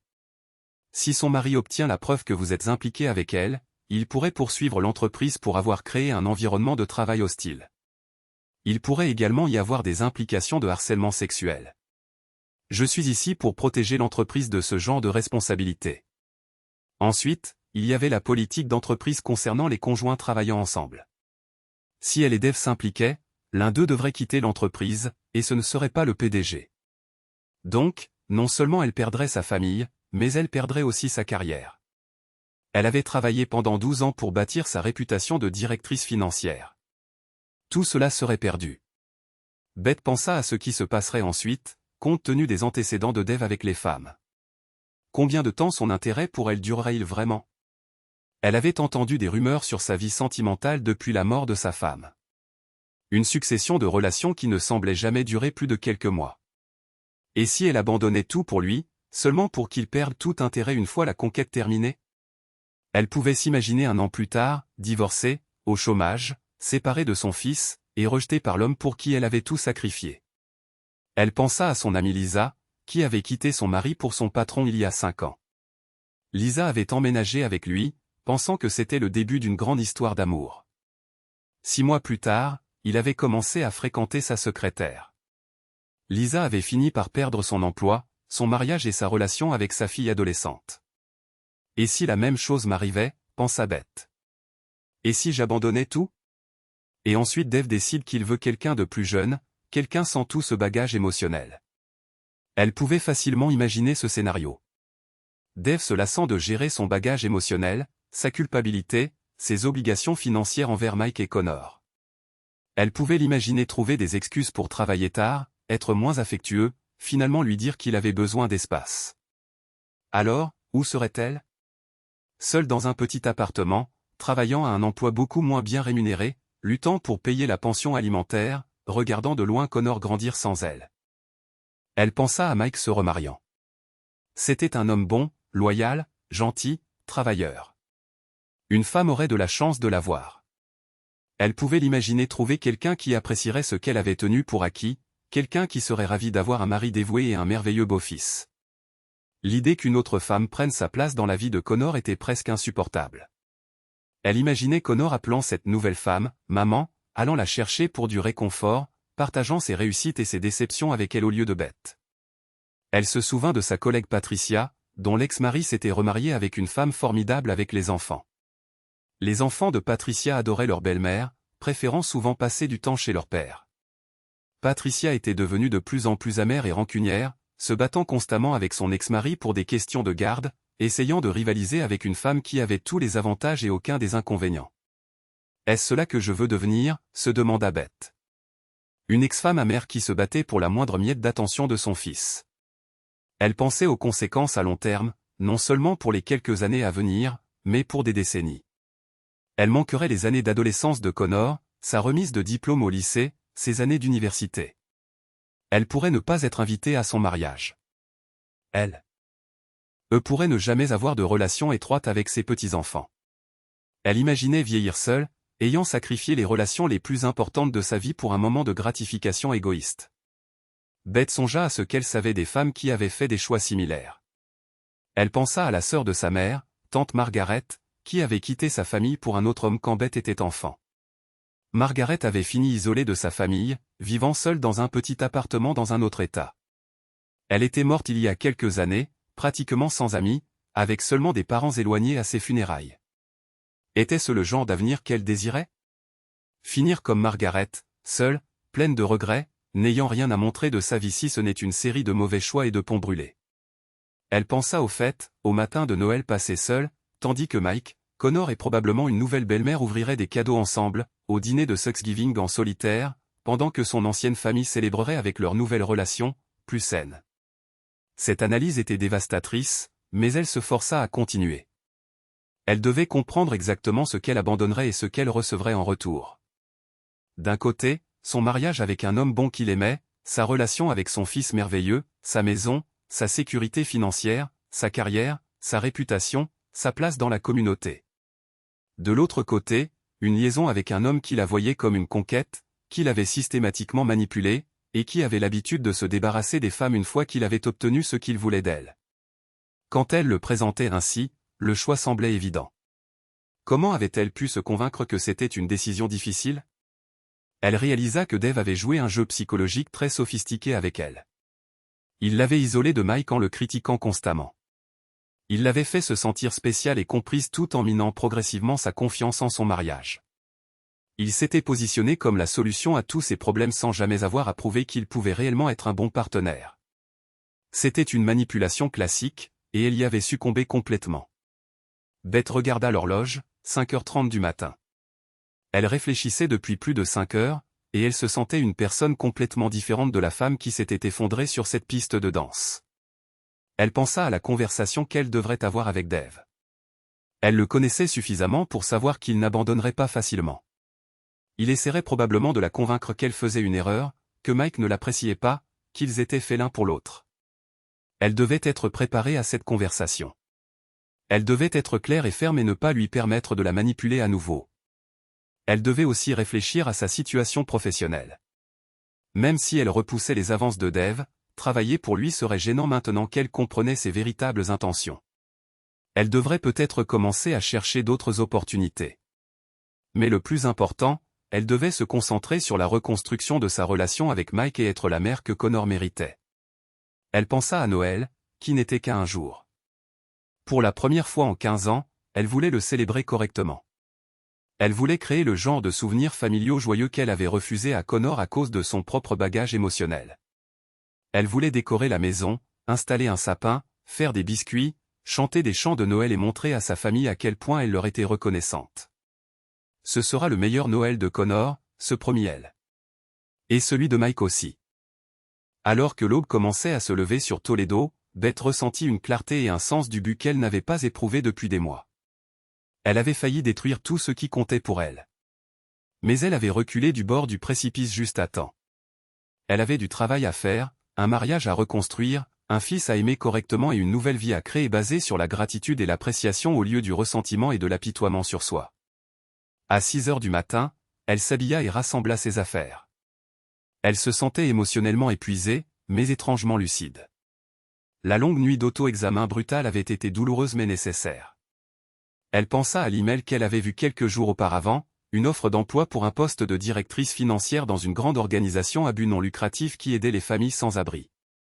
À l'époque, elle l'avait rejetée comme intéressante mais non pertinente pour ses objectifs de carrière. Maintenant, elle réalisa que c'était peut-être exactement ce dont elle avait besoin. Elle sortit son téléphone et trouva rapidement l'annonce en ligne. Elle était toujours active.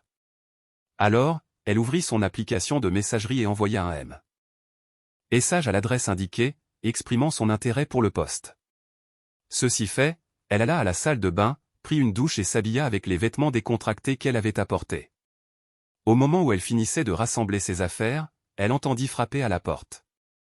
Regardant par le Judas, elle vit Dave. Son cœur se mit à battre la chamade, mais pas d'anticipation cette fois, mais d'anxiété à propos de la conversation qu'elle savait qu'il devait avoir. Elle prit une profonde inspiration, compta jusqu'à 10 et ouvrit la porte. « Bonjour », dit Dave avec un sourire. « Ça te dérange si j'entre ?»« Bonjour, Dave », répondit-elle. « Bien sûr, entre. J'étais juste en train de faire mes affaires après la nuit dernière. » Il entra dans la pièce et referma la porte derrière lui. « Tu as l'air bien mieux ce matin. Tu nous as fait une sacrée peur hier soir. »« Je me sens beaucoup mieux. »« Merci », dit-elle en continuant à faire ses affaires. « Tu veux descendre prendre le petit déjeuner ?» demanda-t-il. « En fait, je fais juste mes valises pour rentrer. J'ai beaucoup de choses à faire avant que Mike ne revienne. »« Oh » dit Dave, visiblement déçu. Après quelques minutes gênantes, il parla de nouveau. Beth, je peux te parler une minute? J'ai quelque chose sur le cœur. Elle arrêta de faire ses affaires et le regarda. Bien sûr. Qu'est-ce qui te tracasse?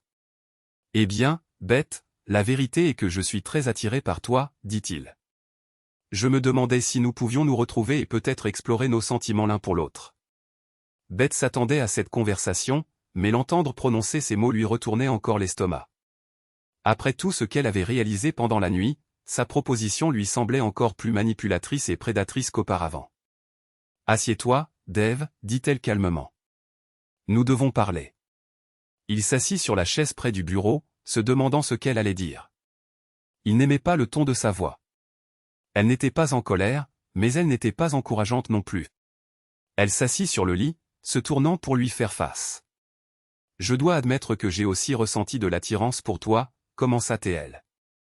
En fait, j'ai failli céder à cette attirance hier soir, mais j'ai réalisé pendant ma convalescence que cela aurait été la plus grande erreur de ma vie. Mais Beth, commença-t-il. Elle leva la main pour l'interrompre. S'il te plaît, écoute-moi jusqu'au bout, Dave, dit-elle. Il ferma la bouche et la laissa continuer. Oui, nous avons travaillé ensemble longtemps. Et oui, je te considérais comme un ami et un mentor. Mais je suis marié à l'homme que j'aime de tout mon cœur. À un homme à qui j'ai promis d'aimer, d'honorer, de chérir et de renoncer à tous les autres, jusqu'à ce que la mort nous sépare. J'ai pleinement l'intention de tenir cette promesse. J'ai aussi un fils qui serait dévasté si notre mariage se brisait. Je ne peux et ne veux pas lui faire ça. Alors, c'est le meilleur homme qui gagne après tout, hein, demanda-t-il, son masque se fissurant légèrement. Nous n'avons jamais eu de rivalité, Dave, dit-elle fermement. Mike a conquis mon cœur il y a plus de 12 ans. D'ailleurs, il ne t'a pas fallu longtemps pour trouver quelqu'un pour remplir ton lit. N'est-ce pas? Depuis combien de temps êtes-vous impliqués, toi et Brenda Spencer? Il la regarda, choqué. Comment as-tu découvert ça? Disons que j'ai mes sources, répondit-elle. Honnêtement, hier soir, c'était la première fois avec elle. Nous avons tous les deux bu quelques verres après que tu sois allé te coucher et les choses ont progressé à partir de là. J'espère que ça marchera pour vous deux, dit Beth. Faites juste attention. L'entreprise a des règles concernant les romances au bureau. Ouais, tu peux le dire, dit-il avec un petit rire nerveux. Et puisque nous sommes honnêtes, continua-t-elle. Je suppose qu'il est juste que je te prévienne. Je vais remettre ma démission, effective le 3 janvier. Quoi? Tu quittes l'entreprise après toutes ces années? J'ai décidé qu'il était temps de changer, dit-elle. Une partie de cela signifie quitter Sterling Manufacturing. J'ai aimé travailler avec toi et Philippe et tous les autres, mais il est temps pour un nouveau chapitre. Tu te rends compte que tu es l'une des directrices financières les mieux payées de la région? Tu abandonnerais une carrière très lucrative. J'ai réalisé qu'il y a des choses bien plus importantes que l'argent ou le pouvoir, dit-elle. Qu'est-ce qui t'a pris, demanda-t-il, clairement frustré que ces tactiques de manipulation habituelles ne fonctionnent pas. Elle sourit, réfléchissant à sa réponse. Disons simplement que j'ai eu une nuit très éclairante. D'accord, si c'est ce que tu veux, dit-il en se levant. Bonne chance. J'espère que ça marchera pour toi. Pouvons-nous au moins nous séparer en amis? Demanda-t-elle. Je suppose, dit-il, bien qu'il n'aimait visiblement pas ça. Mais rien de plus. Tu comprends? Je comprends, dit-il. Je n'aime pas ça. Mais je comprends. Que dirais-tu d'une poignée de main professionnelle, demanda-t-elle en tendant la main. Il regarda sa main et hocha la tête. Bien sûr, une poignée de main professionnelle. Ils se serrèrent la main et Dave se dirigea vers la porte. Oh, Dave. Une dernière chose, dit Beth, le faisant s'arrêter et se retourner. Quoi, demanda-t-il. Joyeux Noël, dit-elle avec un sourire sincère. Il la regarda, surpris. Joyeux Noël à toi aussi, ami. Dit-il avec un léger sourire. Elle le regarda quitter la pièce et expira profondément. Elle se sentait comme si un poids énorme avait été levé de ses épaules. Après être restée debout quelques minutes pour digérer ce qui venait de se passer, elle finit de rassembler ses affaires et descendit pour régler la note. Alors qu'elle traversait le parking vers sa voiture, elle remarqua un jeune couple debout près d'une vieille voiture, capot ouvert. La femme pleurait et tenait un bébé tandis que l'homme regardait le moteur, impuissant. Autrefois, Beth les aurait simplement ignorés et serait partie sans y réfléchir à deux fois. Mais se souvenant de sa longue nuit d'introspection et de sa décision de devenir une meilleure personne, elle fit un choix différent. C'est celle que je veux être à partir de maintenant, pensa-t-elle en prenant son sac à main et en marchant vers le couple. Excusez-moi, est-ce que tout va bien, demanda-t-elle. Ils la regardèrent tous les deux et elle vit des larmes et du désespoir sur leur visage. Non, madame, ça ne va pas, dit l'homme. Que s'est-il passé, demanda Beth. Notre voiture est tombée en panne, dit l'homme. Nous étions en route pour Wichita Falls depuis Columbus. Mon père est mourant et nous voulions y arriver avant Noël pour le voir avant qu'il ne s'éteigne. J'ai dépensé le reste de mon argent en essence et la courroie a cassé avant que nous puissions prendre l'autoroute. Je devais commencer à travailler dans son magasin pour aider la famille, mais maintenant nous ne pouvons plus y aller. Beth évalua la situation et sortit son téléphone portable. Attendez. Voyons ce que nous pouvons faire, leur dit-elle. Elle parcourut ses contacts et trouva ce qu'elle cherchait. Elle appuya sur la numérotation rapide et attendit une réponse. Dépannage et réparation automobile de Mike. Mike à l'appareil. Mike, c'est Beth Morrison, dit-elle. L'homme répondit, bonjour, Madame Morrison. Comment pouvons-nous vous aider aujourd'hui? Écoutez, Mike. Je suis avec un couple qui voyage à Wichita Falls et leur voiture est tombée en panne. L'homme dit que la courroie a cassé. Pourriez-vous envoyer quelqu'un pour la réparer, demanda-t-elle. Quel genre de voiture est-ce, demanda-t-il. Attendez, dit-elle. Elle regarda l'homme devant elle. Quel genre de voiture est-ce? C'est une Chevrolet Celebrity 2.8 litres V6 de 1986, dit l'homme. Beth répéta cette information à Mike. Attendez une minute, dit Mike. Oui, j'ai une courroie serpentin pour cette voiture. Où se trouve la voiture? Elle lui dit où il se trouvait. D'accord, dit Mike, je peux envoyer quelqu'un dans 45 minutes à 1 heure. Cela vous conviendrait-il? Ce serait parfait, Mike. Merci. Et mettez ça sur ma note. D'accord. Êtes-vous sûr, Madame Morrison? Nos gars feront aussi un rapide contrôle et feront la pointe des liquides. Du liquide de refroidissement pourrait être nécessaire. Tout ce qu'il faut pour qu'ils arrivent à Wichita Falls en toute sécurité, Mike, dit-elle. Elle et Mike avaient utilisé les services de Mike comme leur mécanicien pendant des années. Il était excellent dans son travail et elle lui faisait entièrement confiance.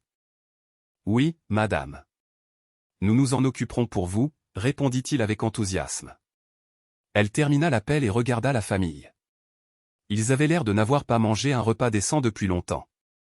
Le mécanicien sera là dans environ 1 heure, dit-elle. Ne vous inquiétez de rien. J'ai déjà tout arrangé. Il commence à faire un peu frais ici. Entrons et je vous offrirai le petit déjeuner pendant que vous attendez. D'accord. Vous êtes sûr, dit l'homme. Nous pouvons attendre ici. Allons donc, dit-elle. Venez, il fait chaud à l'intérieur. Elle se tourna vers l'hôtel et ils la suivirent à l'intérieur. Lorsqu'ils entrèrent, elle les mena à une table près de la fenêtre.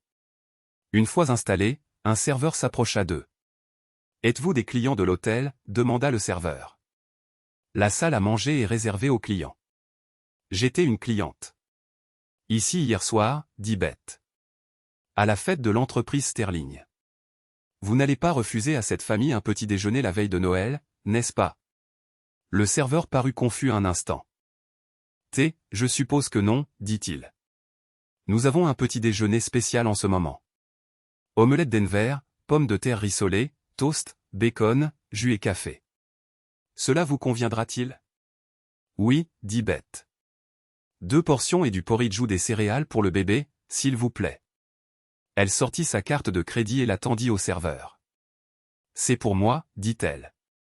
Quand le serveur fut parti, elle sortit 2 billets de $50 et les tendit à l'homme. Vous n'aurez aucun mal à vous rendre à Wichita Falls avec cet argent. Madame, je ne pourrai jamais vous rembourser cela, dit l'homme en prenant l'argent. Ne vous en faites pas, dit Beth. Prenez soin de cette belle famille, et peut-être qu'un jour vous pourrez aider quelqu'un d'autre en retour. La jeune femme regarda Beth les larmes aux yeux. Merci beaucoup, dit-elle. Nous avons eu une année très difficile.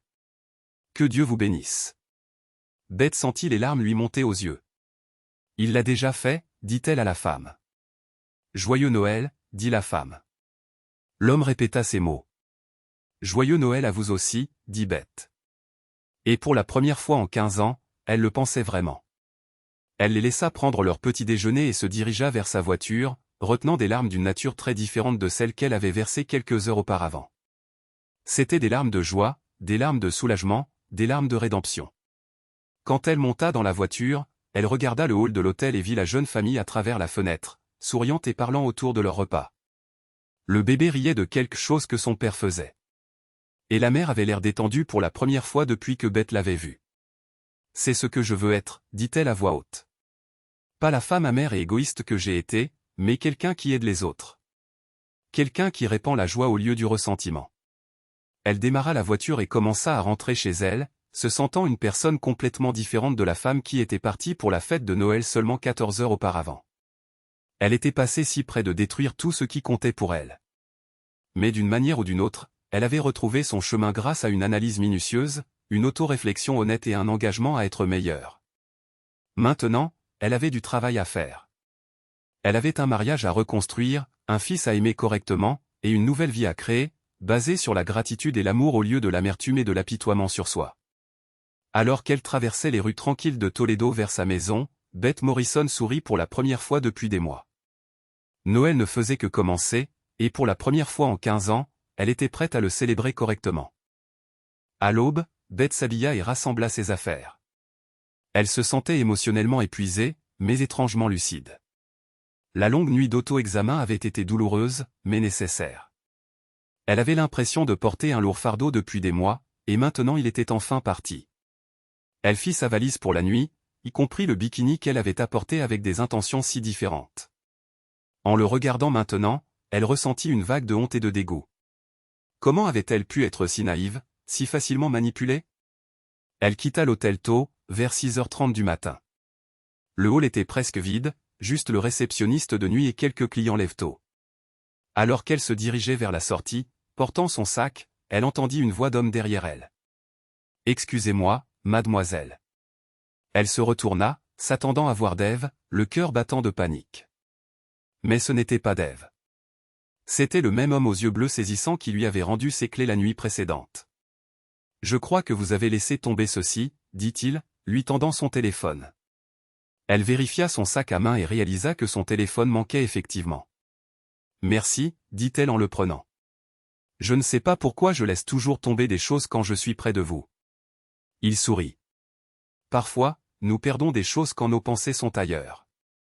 Joyeux Noël. » « Oui, vous aussi, » dit-elle, et cette fois, elle le pensait. Elle se dirigea vers le parking et chargea ses affaires dans sa BMW. Alors qu'elle fermait le coffre, elle remarqua un jeune couple debout près d'une vieille voiture dont le capot était ouvert. La femme pleurait et tenait un bébé tandis que l'homme regardait impuissant le moteur. Quand elle arriva dans la rue où elle vivait, Beth se sentit une personne complètement différente.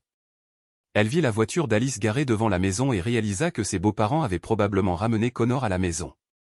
Elle entra dans le garage et pénétra à l'intérieur. « Maman !» s'exclama Connor lorsqu'elle entra dans la maison. Le garçon lui passa les bras autour du cou et l'embrassa sur la joue. Elle le serra fort et leva les yeux pour voir Alice et George. « Merci d'avoir pris soin de lui, » dit-elle. « Avec plaisir, » répondit Alice. « Tout va bien ? Tu as l'air un peu différente. »« En fait, je me sens mieux que depuis longtemps, » dit Beth. Elle regarda autour de la maison, remarquant le manque de décoration.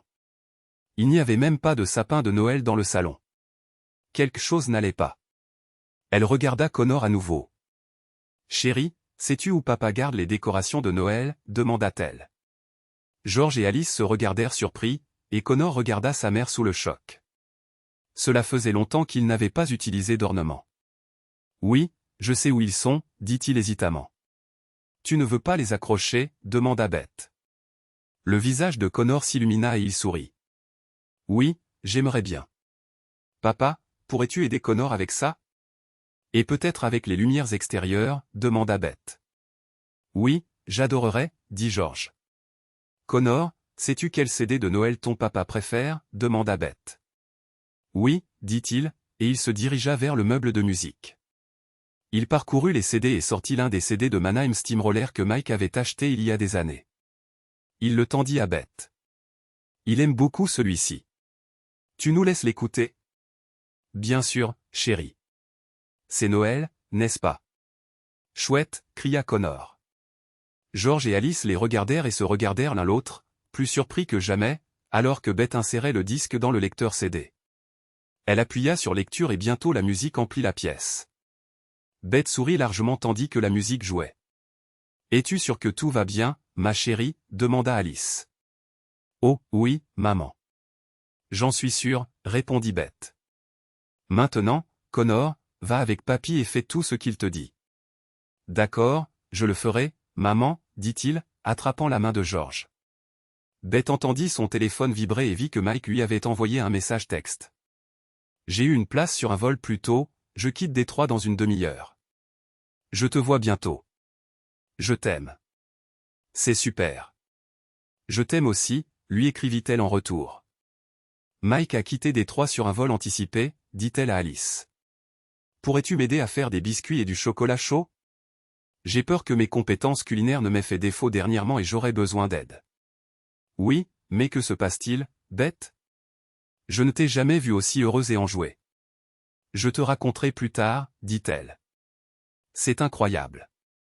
D'accord, il faut que j'entende ça, dit Alice alors qu'elles entraient dans la cuisine. Mike, c'est Beth Morrison, dit-elle. Bonjour, Madame Morrison, comment pouvons-nous vous aider aujourd'hui, demanda-t-il. Écoute, Mike. Je suis avec un couple qui voyage à Wichita Falls et leur voiture est tombée en panne. L'homme dit que la courroie a cassé. Pourrais-tu envoyer quelqu'un pour la réparer, demanda-t-elle. Quel genre de voiture est-ce, demanda-t-il. Attendez, dit-elle. Elle regarda l'homme devant elle. Quel genre de voiture est-ce? C'est une Chevrolet Celebrity 2.8 litres V6 de 1986, dit l'homme. Beth répéta cette information à Mike. Attendez une minute, dit Mike. Oui, j'ai une courroie serpentine pour cette voiture. Où est la voiture? Elle lui dit où il se trouvait. D'accord, dit Mike. Je peux envoyer quelqu'un dans 45 minutes à 1 heure. Cela vous conviendrait-il? Ce serait parfait, Mike. Merci. Et mettez-le sur ma note. D'accord. Êtes-vous sûr, Madame Morrison? Nos gars feront aussi une vérification rapide et feront le plein des liquides. Du liquide de refroidissement pourrait être nécessaire. Tout ce qu'il faut pour qu'ils arrivent à Wichita Falls en toute sécurité, Mike, dit-elle. Elle et Mike avaient utilisé les services de Mike comme mécanicien pendant des années. Il était excellent dans son travail et elle lui faisait entièrement confiance. Oui, madame. Nous nous en occuperons pour vous, répondit-il avec enthousiasme. Elle termina l'appel et regarda la famille. Ils avaient l'air de ne pas avoir eu un bon repas depuis longtemps. Le mécanicien sera là dans environ 1 heure, dit-elle. Ne vous inquiétez de rien. J'ai déjà tout arrangé. Il fait un peu froid ici. Allons à l'intérieur et je vous offrirai un petit déjeuner pendant que vous attendez. D'accord. Êtes-vous sûr? L'homme dit, nous pouvons attendre ici. Non-sens, dit-elle. Venez, il fait chaud à l'intérieur. Elle se tourna vers l'hôtel et ils la suivirent à l'intérieur. Quand ils entrèrent, elle les conduisit à une table près de la fenêtre. Quand ils furent assis, un serveur s'approcha d'eux. « Êtes-vous des clients de l'hôtel ici ?» demanda le serveur. La salle à manger est réservée aux clients. J'étais une cliente ici hier soir, dit Beth. À la fête de l'entreprise Sterling. Vous n'allez pas refuser à cette famille un petit déjeuner la veille de Noël, n'est-ce pas? Le serveur parut confus un instant. Je suppose que non, dit-il. Nous avons un petit déjeuner spécial en ce moment. Omelette Denver, pommes de terre rissolées, toast, bacon, jus et café. Cela vous conviendra-t-il? Oui, dit Beth. 2 portions et du porridge ou des céréales pour le bébé, s'il vous plaît. Elle sortit sa carte de crédit et la tendit au serveur. C'est pour moi, dit-elle. Quand le serveur fut parti, elle sortit 2 billets de $50 et les tendit à l'homme. Vous n'aurez aucun mal à vous rendre à Wichita Falls avec cet argent. Madame, je ne pourrai jamais vous rembourser cela, dit l'homme en prenant l'argent. Ne vous en faites pas, dit Beth. Prenez soin de cette belle famille, et peut-être qu'un jour vous pourrez aider quelqu'un d'autre en retour. La jeune femme regarda Beth les larmes aux yeux. Merci beaucoup, dit-elle. Nous avons eu une année très difficile. Que Dieu vous bénisse. Beth sentit les larmes lui monter aux yeux. Il l'a déjà fait, dit-elle à la femme.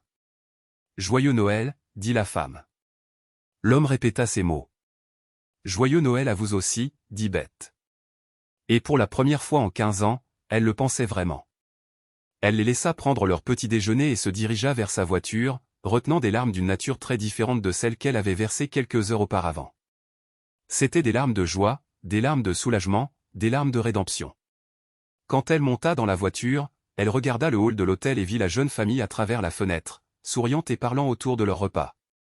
Le bébé riait de quelque chose que son père faisait, et la mère avait l'air détendue pour la première fois depuis que Beth l'avait vue. « C'est ce que je veux être, dit-elle à voix haute. Pas la femme amère et égoïste que j'ai été, mais quelqu'un qui aide les autres, quelqu'un qui répand la joie au lieu du ressentiment. » Elle démarra la voiture et commença à rentrer chez elle, se sentant une personne complètement différente de la femme qui était partie pour la fête de Noël seulement 14 heures auparavant. Elle était passée si près de détruire tout ce qui comptait pour elle. Mais d'une manière ou d'une autre, elle avait retrouvé son chemin grâce à une analyse minutieuse, une auto-réflexion honnête et un engagement à être meilleure. Maintenant, elle avait du travail à faire. Elle avait un mariage à reconstruire, un fils à aimer correctement, et une nouvelle vie à créer, basée sur la gratitude et l'amour au lieu de l'amertume et de l'apitoiement sur soi. Alors qu'elle traversait les rues tranquilles de Toledo vers sa maison, Beth Morrison sourit pour la première fois depuis des mois. Noël ne faisait que commencer, et pour la première fois en 15 ans, elle était prête à le célébrer correctement. Dans le lecteur CD, elle appuya sur lecture et bientôt la musique emplit la pièce. Beth sourit largement tandis que la musique jouait. « Es-tu sûre que tout va bien, ma chérie ?» demanda Alice. « Oh oui, maman. »« J'en suis sûre, » répondit Beth. « Maintenant, Connor, va avec papy et fais tout ce qu'il te dit. »« D'accord, maman, » dit-il en attrapant la main de George. Beth entendit son téléphone vibrer et vit que Mike lui avait envoyé un message texte. « J'ai eu une place sur un vol plus tôt, je quitte Détroit dans une demi-heure. À bientôt. Je t'aime. »« C'est super. »« Je t'aime aussi, » lui écrivit-elle. Mike avait quitté Détroit par un vol matinal, raconta-t-elle à Alice. « Pourrais-tu m'aider à faire des biscuits et du chocolat chaud? J'ai peur que mes talents culinaires ne me fassent défaut ces derniers temps, et j'aurais bien besoin d'un coup de main. » Oui, mais qu'est-ce qui se passe, Beth? Je ne t'ai jamais vue aussi heureuse et enjouée. Je te raconterai plus tard, dit-elle. C'est incroyable. D'accord, il faut que je sache, dit Alice alors qu'elles entraient dans la cuisine. Mike était content d'avoir pu quitter Détroit tôt. Il s'avéra qu'une tempête se préparait au-dessus de Chicago, et il l'avait évité d'environ une demi-heure. Il atterrit à Toledo, chargea la voiture et rentra chez lui. Alors qu'il s'engageait dans sa rue, il fut surpris de voir des lumières de Noël sur sa maison. Il vit son père et Connor debout dehors avec quelques voisins et se demanda ce qui se passait. Il rentra dans son garage et sortit pour voir d'où venait toute cette agitation. Il fut également surpris d'entendre de la musique de Noël provenant de son salon. « Papa !» cria Connor, courant à la rencontre de son père. Mike prit le garçon dans ses bras et le serra fort tandis qu'il marchait vers le jardin. Il regarda avec stupeur les lumières et les décorations sur sa maison. « Qu'est-ce qui se passe ?» dit-il à Connor. « Beth va piquer une crise quand elle verra tout ça. » George regarda son fils et rit. « À ton avis, qui a eu cette idée, mon fils ?» Mike le regarda, ne sachant que répondre. Beth ouvrit la porte d'entrée et courut à la rencontre de son mari. « Chérie, je suis si contente que tu aies pu rentrer tôt, dit Beth. Tu m'as tellement manqué. Tu m'as manqué aussi, répondit-il. Mais qu'est-ce que tout ça signifie, et la musique? Je croyais que tu détestais Noël. D'accord, qui es-tu vraiment et qu'as-tu fait à ma femme, demanda-t-il, à moitié en plaisantant. C'était l'ancienne moi, dit Beth. La vieille reine des glaces Scrooge a disparu pour toujours. Voici la nouvelle moi, améliorée. Mike la regarda attentivement. Oui, elle avait la voix de Beth et même l'apparence de Beth. Mais cette femme était heureuse, joyeuse, voire enjouée. Et il devait admettre, plus belle qu'il ne l'avait jamais vue. Très bien, tout le monde, annonça Beth. Des biscuits et du chocolat chaud pour tous. S'il vous plaît, entrez. Mike regarda son père avec étonnement, puis suivit tout le monde à l'intérieur. Alice et Beth distribuèrent des biscuits et des tasses de chocolat chaud. C'est toi qui as fait tout ça, demanda Mike. Eh bien, avec l'aide de ta mère, répondit Beth. Mike croqua dans le moelleux cookie aux pépites de chocolat et son visage s'illumina. C'est vraiment délicieux. Oui, ça l'est, dit Connor, s'installant au pied de Mike. Si je pouvais avoir votre attention, s'il vous plaît. J'ai une annonce à faire, dit Beth du milieu de la pièce. Tout le monde la regarda, se demandant ce qu'elle voulait dire. J'ai un entretien lundi matin pour un nouveau poste. Je quitte Sterling Manufacturing après le 1er du mois. Quand est-ce que ça s'est passé, demanda Mike, surpris. Et pourquoi aujourd'hui? Quant à pourquoi, je dirais ceci, j'ai senti qu'il était temps de changer. Nous en parlerons plus tard, dit-elle à Mike. Dans ce cas, j'ai aussi une annonce à faire, dit Mike. Tout le monde se tourna pour entendre ce qu'il avait à dire. Nous avons terminé le travail à Détroit en avance et dans le respect du budget. Le client est ravi de notre travail, et mon patron aussi. Il était tellement ravi qu'il m'a promu. À partir du 3 janvier, je suis le nouveau directeur du centre d'opération technique local. Cela signifie une grosse augmentation de salaire et, encore mieux, presque plus de déplacements. Tu es sérieux, demanda Beth. Plus de voyages. Vraiment? C'est ça, chérie. Penses-tu que tu pourrais supporter que je sois à la maison tous les jours? Oh, chérie, c'est une merveilleuse nouvelle, dit-elle en serrant Mike dans ses bras. J'adorerais t'avoir à la maison tous les jours. Mike serra sa femme dans ses bras, puis son fils. Félicitations, Mike. C'est une excellente nouvelle, dit George en tapotant Mike dans le dos. Quelques heures plus tard, tout le monde rentra chez soi. George et Alice dirent au revoir, non sans s'être assurés que Beth, Mike et Connor seraient là le lendemain pour fêter Noël. Mike borda Connor, lui lut une histoire puis alla dans la chambre. Après avoir fait l'amour, il la serra contre lui. « Veux-tu m'expliquer tout ça ?» demanda-t-il. « Qu'est-ce qui s'est passé ?»« La vérité ? Tu veux savoir la vérité ? » « Oui. »« D'accord, la voici. La vérité, c'est que j'ai réalisé que j'avais été ingrate envers toi pendant des mois. La nuit dernière, j'ai failli détruire la meilleure chose de ma vie, dit Beth, tenant son pouce et son index très près l'un de l'autre. Mike la regarda choqué. « Qu'est-ce que tu veux dire ? Rien ne s'est passé. Rien du tout. Mais ça a failli arriver, dit-elle. Et je suis terriblement désolé que ça se soit produit, Dave Sterling. Il demanda. Oui, répondit-elle. Qu'est-ce qui s'est passé? On pourrait dire que ma conscience est intervenue. Elle dit, j'ai eu une migraine atroce et j'ai fini par me coucher seule. Puis j'ai passé toute la nuit à réfléchir à ma vie.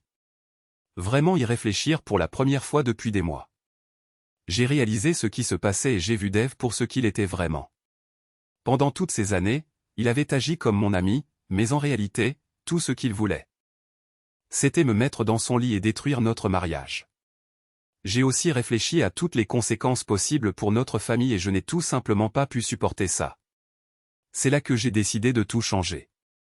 Ce matin, j'ai dit à Dave que je quittais l'entreprise. Ça explique ce message étrange que j'ai reçu de lui plus tôt, dit Mike. Quel message? Mike attrapa son téléphone sur la table de chevet et le lui montra. Le meilleur a gagné. Félicitations.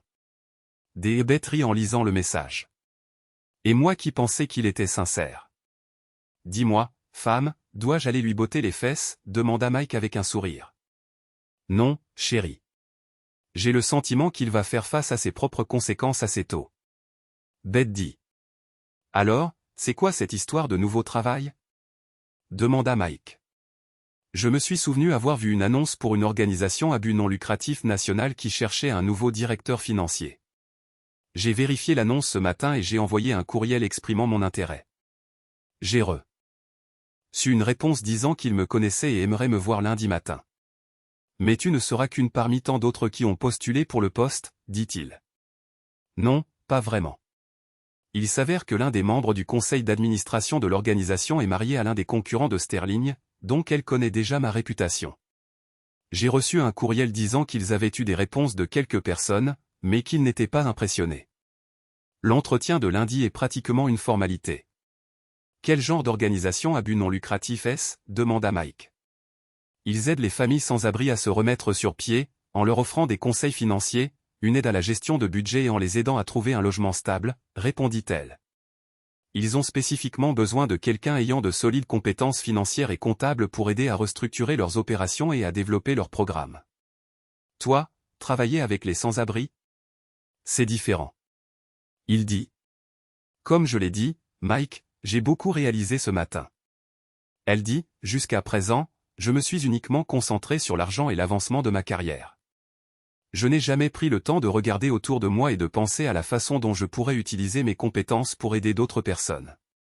Ce matin, par exemple, j'ai rencontré un couple qui se rendait à Wichita Falls. Leur voiture était tombée en panne et ils étaient bloqués, affamés et transis de froid, et personne ne s'arrêtait pour les aider. Alors, je me suis arrêté et je les ai aidés. Tu as fait ça ? Dit Mike, essuyant les larmes de ses yeux. J'ai payé les réparations de leur voiture et je leur ai acheté le petit déjeuner. Waouh, c'est une facette complètement différente de toi, dit Mike. C'était la première fois que j'aidais quelqu'un comme ça, Mike. Et tu sais quoi ? J'ai aimé le faire. Ça m'a fait du bien. Ça m'a fait du bien de savoir que j'avais réellement fait une différence dans la vie de quelqu'un. C'est le genre de personne que je veux être à partir de maintenant. Je veux être la meilleure épouse et mère que tu puisses jamais désirer. Donc, à partir de maintenant, la vieille bête Scrooge a disparu. Je suis désolé de t'avoir causé tant de douleur. Tu ne méritais rien de tout ça. Tu es la meilleure personne que je connaisse, et je te promets de ne jamais, jamais l'oublier. Je suis si reconnaissante pour ce que j'ai, et je ne l'oublierai plus jamais. Elle se serra contre Mike et le regarda dans les yeux. Je t'aime de tout mon cœur, Michael Morrison. Et j'ai l'intention d'être avec toi jusqu'au jour de ma mort. Tu me comprends ? Oui, je comprends, dit Mike, la serrant dans ses bras. Et j'accepte tes excuses. Mais je suis curieux de savoir quelque chose. Qu'est-ce qui a causé tout cela ? Il écouta en silence tandis qu'elle lui racontait sa longue nuit d'introspection, sa prise de conscience d'avoir été manipulée, et sa compréhension de ce qu'elle pouvait perdre. C'est toute une histoire, dit-il. Je suis juste content que tu aies compris avant qu'il ne soit trop tard. Moi aussi, dit-elle. Le lendemain matin, ils se levèrent tôt, ouvrirent leurs cadeaux et partirent passer la journée avec George et Alice. Mike n'arrivait pas à croire au changement qui s'était produit chez sa femme. Elle semblait plus heureuse maintenant qu'elle ne l'avait été ces dernières années. George et Alice remarquèrent aussi son changement. Après avoir mangé à satiété de la dinde, de la farce et de la tarte, ils rentrèrent chez eux vers 17 heures. Alors qu'ils arrivaient en voiture devant la maison, Mike remarqua un panier sur le porche. « Qu'est-ce que c'est » demanda-t-il. Il gara la voiture dans le garage et tous les trois allèrent voir.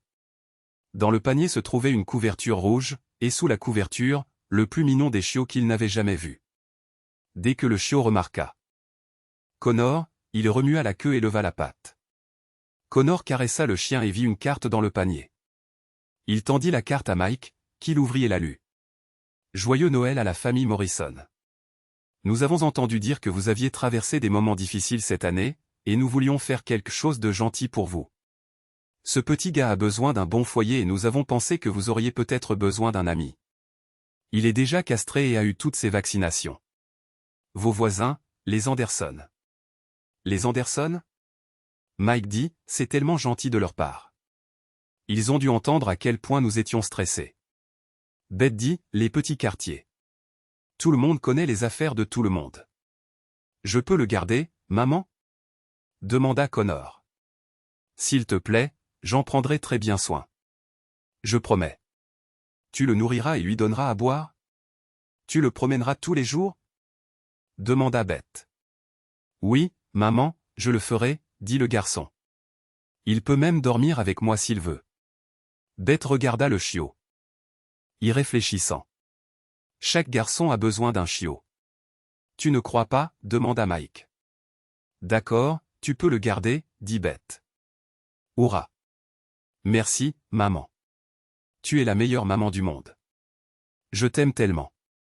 Connor piailla en la serrant dans ses bras. Ils ramassèrent le panier et le chien et entrèrent dans la maison. Beth leur prépara du chocolat chaud et ils s'assirent sur le canapé pour regarder la télé et se détendre. Mike, penses-tu qu'un piano irait bien dans ce coin là-bas, demanda Beth. Un piano? Dit-il. Tu vas prendre des leçons ou quelque chose comme ça? Je jouais quand j'étais petite fille. Je pense à me remettre à la musique, dit-elle. Que aimerais-tu apprendre? Demanda-t-il. Je pensais que je pourrais peut-être apprendre à jouer Astérisque douce nuit Astérisque. C'est une belle chanson. Peut-être que si je deviens assez bonne d'ici Noël prochain, nous pourrions la chanter ensemble. Toute la famille. C'est une idée intéressante, dit-il doucement. Je pense que nous pouvons le faire. Merci, chérie. Dit-elle, ça signifie tellement pour moi. Un film joué à la télé. Astérisque, un chant de Noël Astérisque. C'était l'un des films préférés de Mike. Quand le film se termina, Connor se tourna vers eux avec un sourire. Dieu nous bénisse tous, maman, dit-il. Beth regarda le visage de son fils et se sentit submergée d'amour et de gratitude. Un instant, elle pensa à son père et à quel point il aurait aimé voir ça. Sa fille embrassant enfin la joie de Noël, appréciant enfin la famille dont elle avait été bénie. Dieu nous bénisse, mon précieux fils, dit-elle en le serrant dans ses bras. Dieu nous bénisse tous. Tandis qu'elle tenait son fils près d'elle, avec le bras de Mike autour d'elle et leur nouveau chiot lové à leurs pieds, Beth Morrison ressentit une paix et un contentement qu'elle n'avait pas connus depuis 15 ans. Elle avait failli perdre tout ce qui comptait, mais d'une manière ou d'une autre, elle avait retrouvé le chemin de ce qui était vraiment important. Le lendemain apporterait de nouveaux défis. Un entretien d'embauche, des conversations difficiles sur son lieu de travail actuel, le travail de reconstruction de la confiance dans son mariage. Mais ce soir, assise dans son salon, entourée de décorations de Noël et remplie des éclats de rire de sa famille, Beth savait qu'elle était exactement à sa place. L'ancienne Beth Morrison, amère, rancunière et égocentrique, avait disparu pour toujours. À sa place se trouvait une femme qui comprenait le vrai sens de Noël, l'amour, la gratitude et le précieux cadeau de la famille. Et elle avait l'intention de passer le reste de sa vie à s'assurer de ne plus jamais l'oublier.